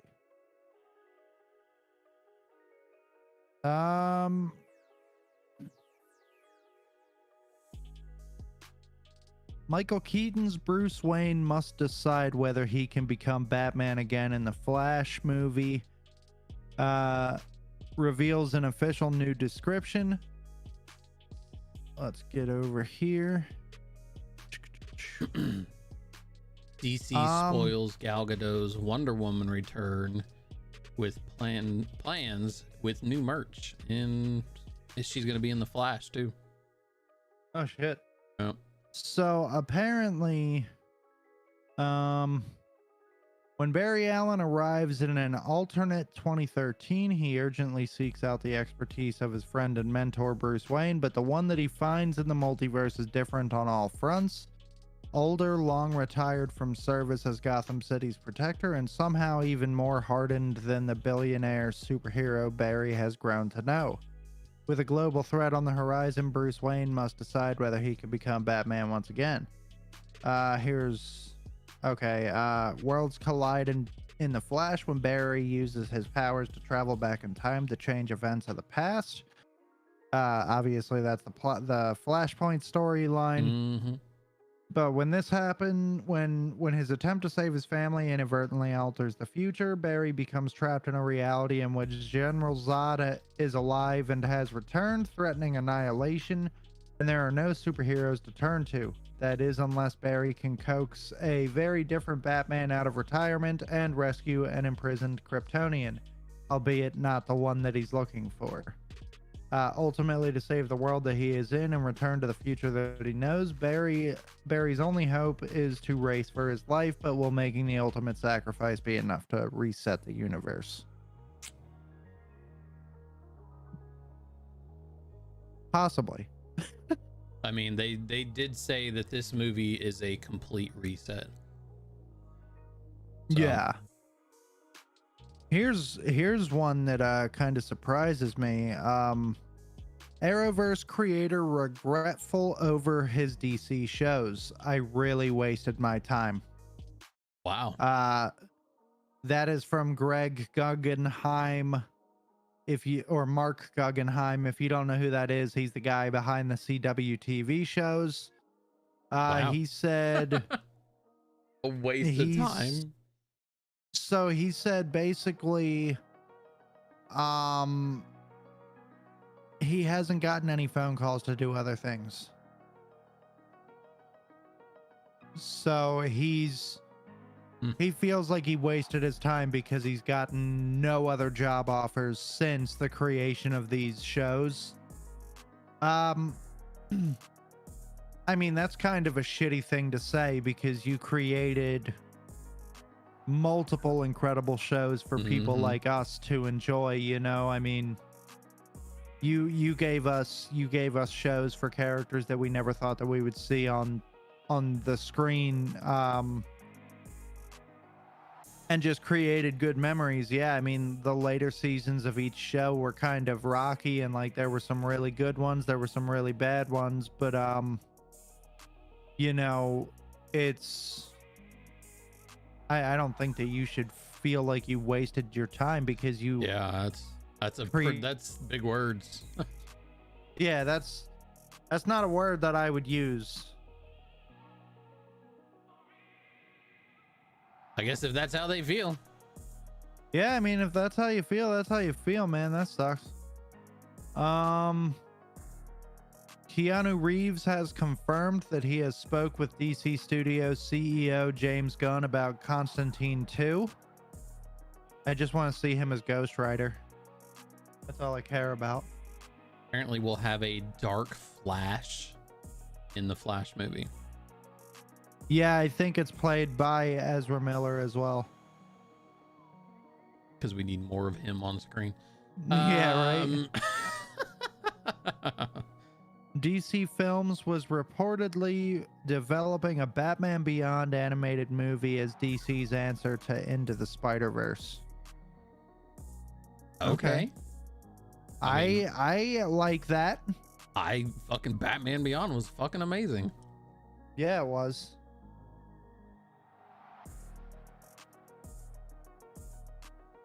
Ben Affleck may reportedly be planning to direct DC Studios' Batman movie, The Brave and the Bold.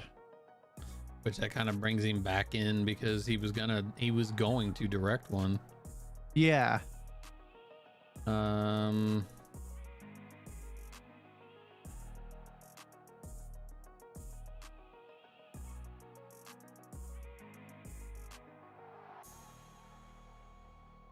Yeah.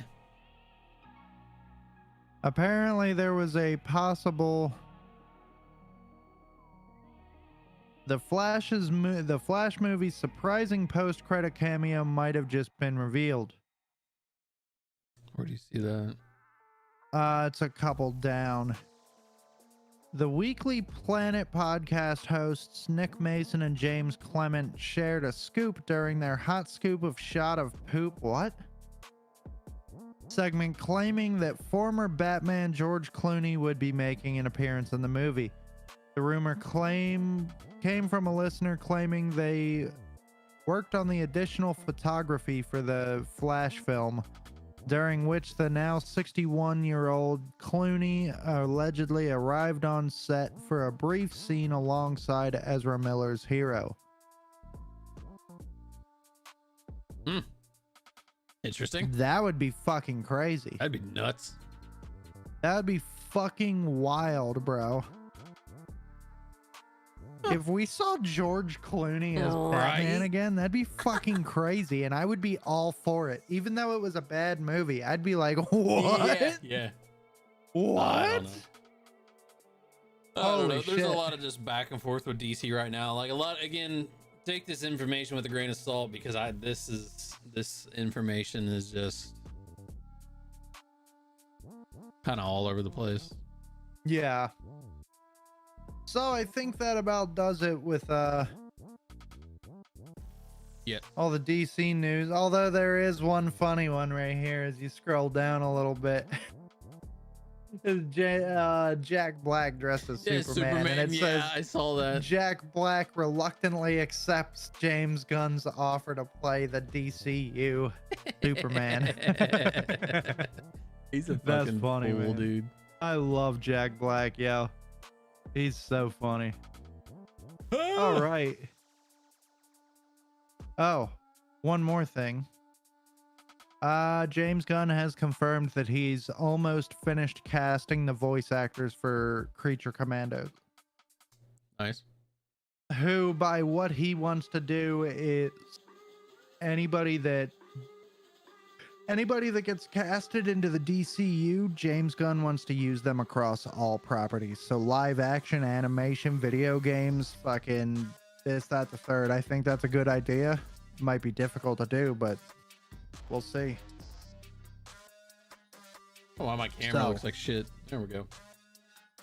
I'm gonna Focus. turn off. You're focused on my end. I wasn't flipping you guys off. I was flipping the camera off. No, he was 100% flipping you guys off. Don't listen to him. All right, I think I'm DC. I'm Marvel. You're DC this week, I think. I think so. I am fucking starving, bro. The wife made lop, and I smashed it, and I'm about to go get more as soon as we get done.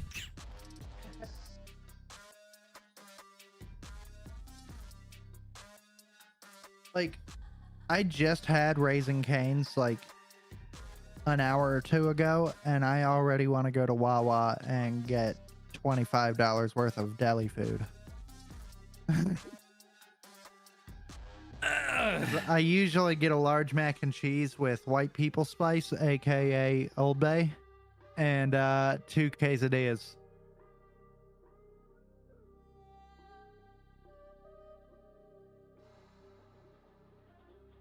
Tubbs told me that he was gonna try Old Bay on mac and cheese.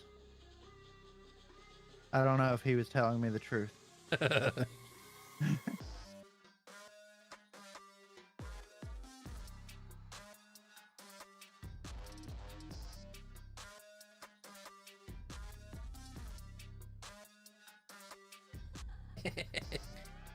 I'm just gonna do this character because I like him and he's funny.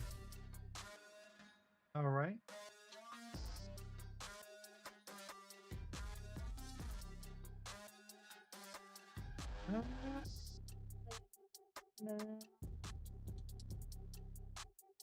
I'm looking for a character that isn't going to take me 35 hours to read. I know, that's yeah. We've been reading a lot of fucking long ones. Yeah. I want a break. Real quick, if you're in my chat or Brones' chat, give us a number while we're reading these. We need a number between 1 and like 360 something. Something. So give us a number and we will use that page to pick our battle royale. You know what really pisses me off? Hmm. That they don't use the Eobard Thawne reverse flash in here. I mean, there's like a tiny subsection, but like it's the Daniel West version from the new 52. That's dumb. I know. Makes me mad. My character, I'm not going to give you his name to start off because it will instantly give it away. I will give you his rundown and see if you can guess it. Okay.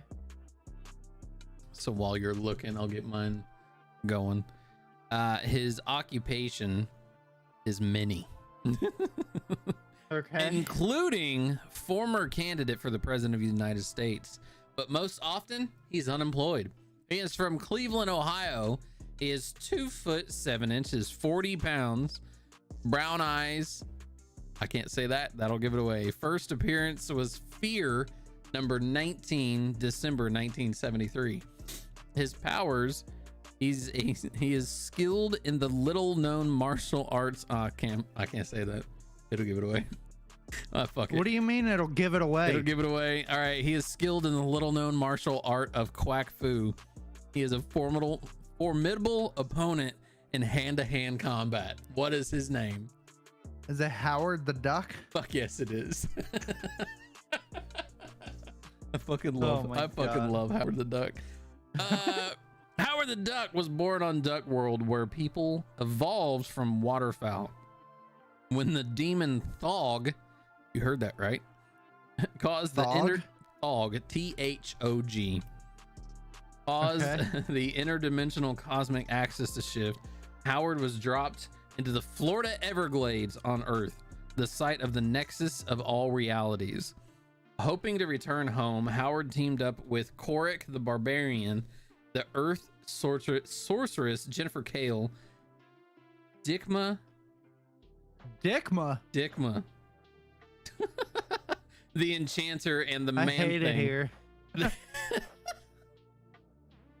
Dickma. Yeah, the Enchanter and the Man Thing. As the group battled Thog, Howard fell off the stepping stones of oblivion and tumbled back to Earth, landing in Cleveland, Ohio, where he met Beverly Switzler.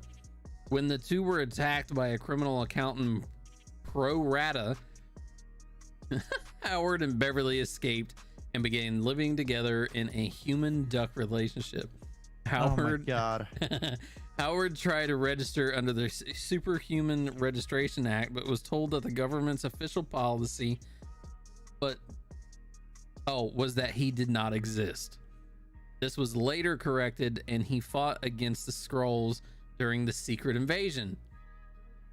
So maybe we'll see Howard the Duck. As a member of Armor, he helped battle the interdimensional zombie plague and later led the Ducky Dozen. Oh my God. Howard then went back to a private detective work, but was kidnapped by the Collector. Attempting to return to his own universe using the Abundant Glove, he accidentally turned himself into a living nexus of all realities.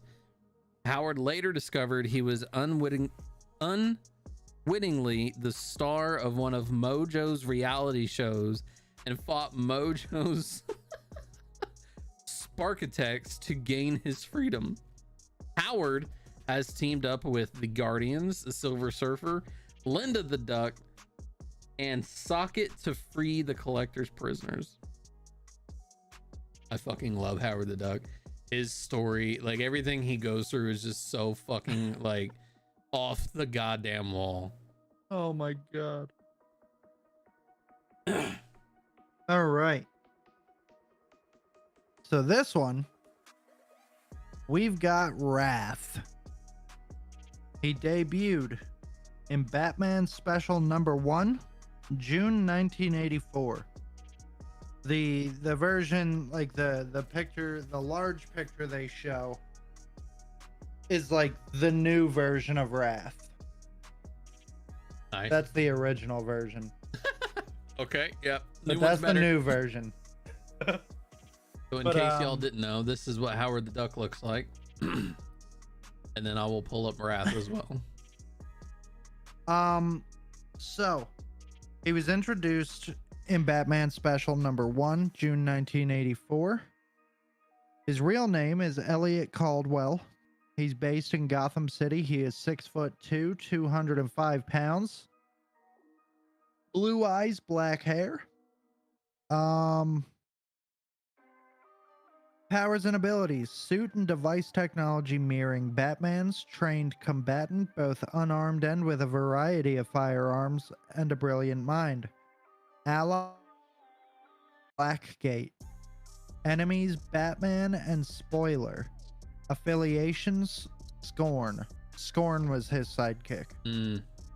CEO Elliot Caldwell was a business magnate who attempted to buy Wayne Industries. Bruce Wayne refused, knowing Caldwell Tech was a weapons company that would turn Wayne Industries research to violent ends.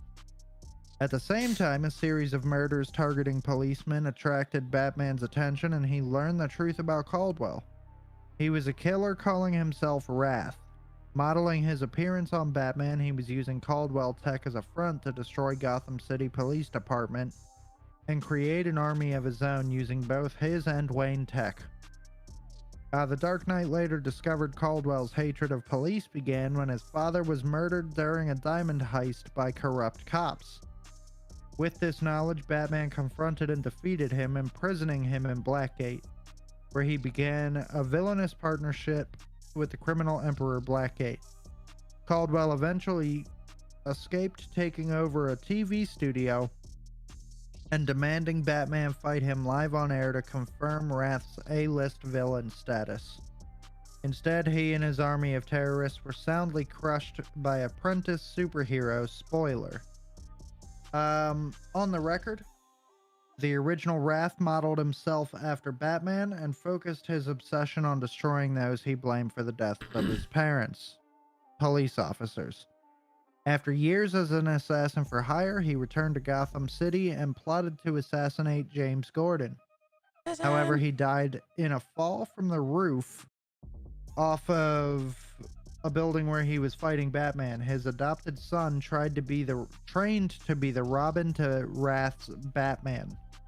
Later adopted the Wrath's name and mission as well before being caught by Batman and Nightwing. The first Wrath was haunted and inspired by Batman and determined to destroy him. Okay. Yeah. I like Wrath. He's a badass character, man. He's fucking dangerous. Danger, danger. Danger, danger. All right, before we pick a page number, I gotta pee. Okie doke.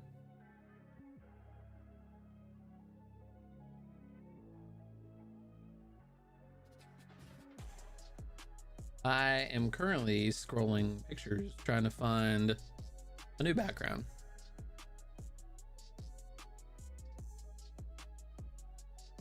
I like my Goku one though.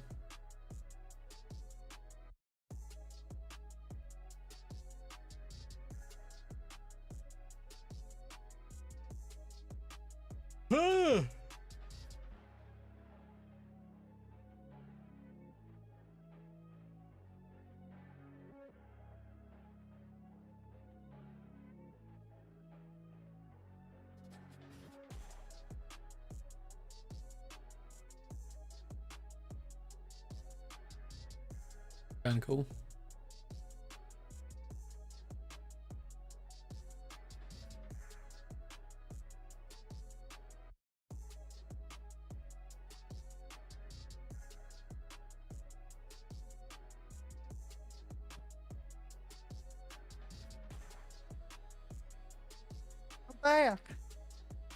I'm back.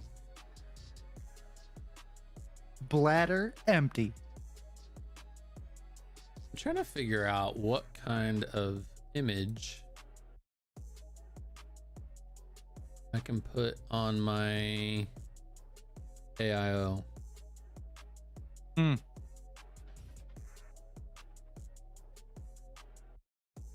Any kind you want, bro. Nah, it's got to be a certain size, and I don't know how to convert that.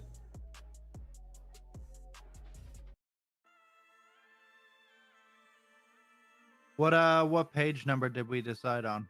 Did you decide? I didn't have anybody tell me. I don't know if your peoples did or not. Nope. All right. All right, so let me do this. I will do a random number generator. Random number generator. All right, 1 through, let's just do 400. We'll get it close enough. 225.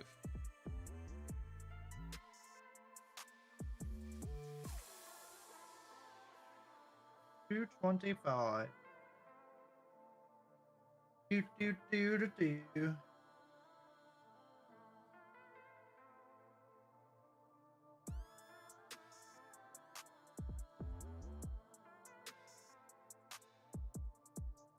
Hey, I like it. I am not reading all of this. Yeah, mine's kind of long, but it'll be all right. Mine's a whole 2 pages, bro. Fuck that. Look at that shit. All right, so I'm just gonna give a basic rundown. We got Nightwing. Nice. Detective Comics was his first appearance, 1940, number 38, volume 1. Dick Grayson, Richard Grayson, whatever you want to call him. He's from Bloodhaven. He's 5'10", 175 pounds. Blue eyes, black hair. Highly skilled martial artist trained personally by Batman, expert acrobat, gymnast, and escape artist, extremely athletic and agile, highly intelligent with advanced knowledge of a variety of technology. Natural leader and strategist, weapons include Eskrima sticks, and has access to Batcave technology and gadgets. His allies, Batman, the Batman family, Wally West, Superman, Donna Troy, Nightwings. Enemies, Blockbuster, Arkham Asylum inmates, the Court of Owls, affiliated with the Teen Titans, the Titans, and Spiral. What the fuck do I even read? There's so much. I'll read the top. As the juvenile star of popular circus attraction The Flying Graysons, Dick already knew the thrill of defying death at an early age. The only son of John and Mary Grayson, the senior performers in his family's high wire act for Haley Circus, Dick was doted on by his family and strived to be the best son he could be. Tragically, he was destined to live a life with highs and lows comparable to the roller coasters on Gotham City's famous amusement mile. Nothing struck the boy as deeply as the night when he watched his parents plummet to the ground during their renowned trapeze act. Their equipment was sabotaged by a low-level mob enforcer named Anthony Zuko, and 2 of the 3 Flying Graysons fell to their death in front of a packed Gotham City crowd that included billionaire playboy Bruce Wayne. He's Batman, for those of you that don't know. Bruce saw something of himself. Fucking fails. Even if we hadn't talked about fucking Batman this episode, it still would have been Batman because of Nightwing. God damn it.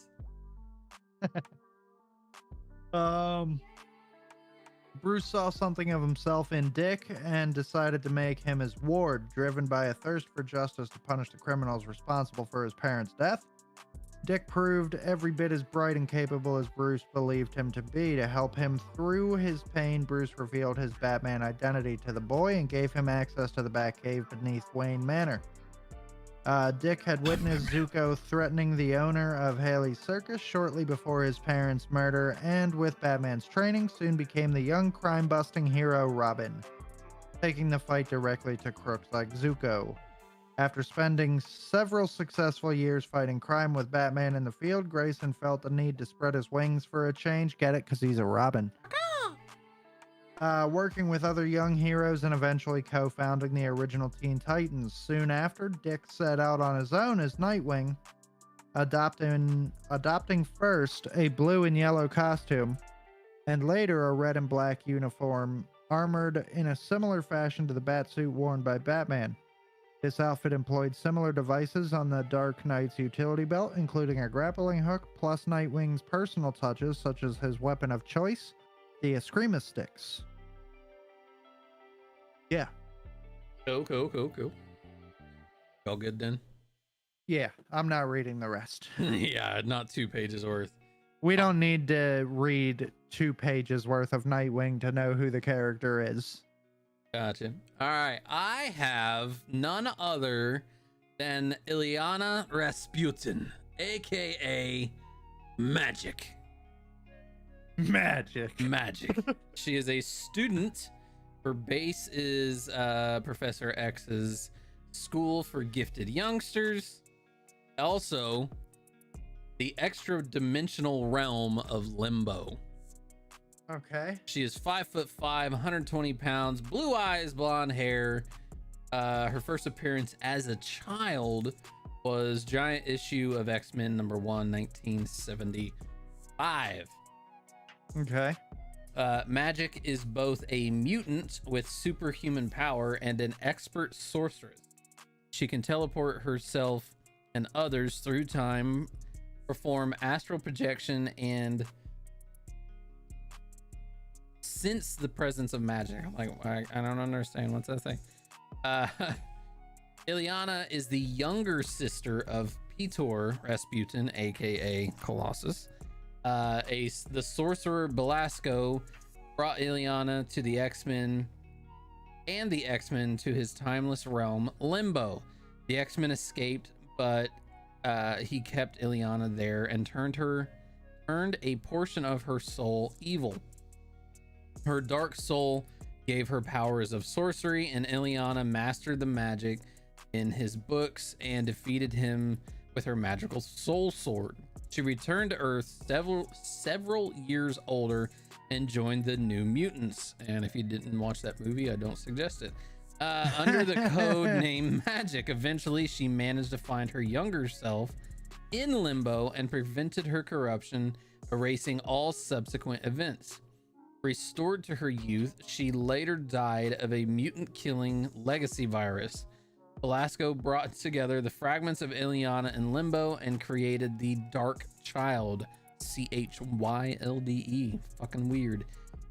This form of Ileana stole a part of the X-Men's pixie soul and dedicated herself to reclaiming her own soul. Pixie soul? Yep, pixie soul. When the Phoenix Force returned to Earth and was shattered, yeah, that's what that said, shattered. She became one of the Phoenix Five. Later, she joined the fugitive Cyclops' new X-Men. Traveling back in time, she asked Doctor Strange to teach her how to control her powers, later helping him fight the Empirical. She then became the leader of the new team, the New Mutants. Magic is not only a powerful mutant, but she also is a skilled sorceress, which makes her a formidable warrior. And she's just like in some leather, and I can't fucking do this. There Leather's good. Yep. Leather's nice. Leather is silk. I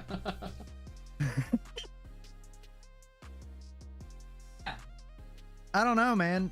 That's, even though she's got magical powers, we got to go based off of the fact that Dick Grayson has gone after people that know magic. Yeah, I mean, he's gone after people who know magic as well. By no means is this going to be any easy fight for either one of them. No.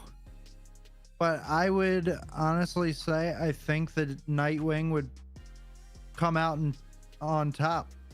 Yeah. Only because he's had Batman as his mentor. True. And now I get it. Magic has the entirety of the X-Force or the X-Men Manor. Yeah. Yeah, he's got everybody involved there, but I don't think she would be able to take on Nightwing because I mean, I guess it depends on when they interact, because obviously she's still getting used to her powers. She's still trying to control things. Right. So in that sense, like, are we talking she just got her powers and she's learning to use the soul sword? And yeah, I think Dick Grayson's going to get the one up on her. And, if all he needs to do is subdue her and, get her like boloed or tied up or something, and he's done. So. Plus, we've also seen that Batman and Nightwing have had excessive amounts of metahuman dampening cuffs. Yeah. I don't see how it would be any different using them on a mutant. Agreed. So, yeah, I think. I mean, I feel like once it's not going to be a like 1-2 punch type situation, but oh, absolutely not. I mean, they're going to go at each other, because if I remember correctly from the New Mutants film, again, wasn't that good. She can actually go in and out of limbo. Okay. So yeah, she can like put armor on her body. She can do a couple different things. But it's the sorcery that is gonna be hard for Dick to kind of combat. Right. Yeah. But I feel like he would take it overall. Yeah. At least I think he would. All right. That being said, folks. All right. Ladies and gentlemen, boys and girls, thank you for joining us. Yeah. As this always, has been another beautiful episode of Hero Hour, Escape from Reality. Maybe next episode, we'll have a special guest, because we've been fucking saying it for a while now. Well, I asked Tubbs if he wanted to join today, and he said, it sounds cool, but I got to do meal prep. I was like, do it in the midday. Yeah. Don't be a bitch. Oh, well. And he didn't do it. That's okay, though. Hopefully we'll get like a guest on here one of these fucking episodes. Yeah, one of these days we'll talk nerd with somebody in real life. Yeah. That'd be cool, dude, if we could do like an in-person IRL fucking podcast episode. That'd be dope. That'd be sick, dude. That'd be fucking wild. Right. Something in me eye. All right, ladies and gentlemen, that is it for us this evening. Thank you for joining Brones and I. Thank you for doing what you Yes, sir. do and letting us do what we do, and you know, talk nerd and be ourselves and interact and all the good stuff, because we aren't fucking weirdos at all. Yeah. As always, I'm that Doug dude.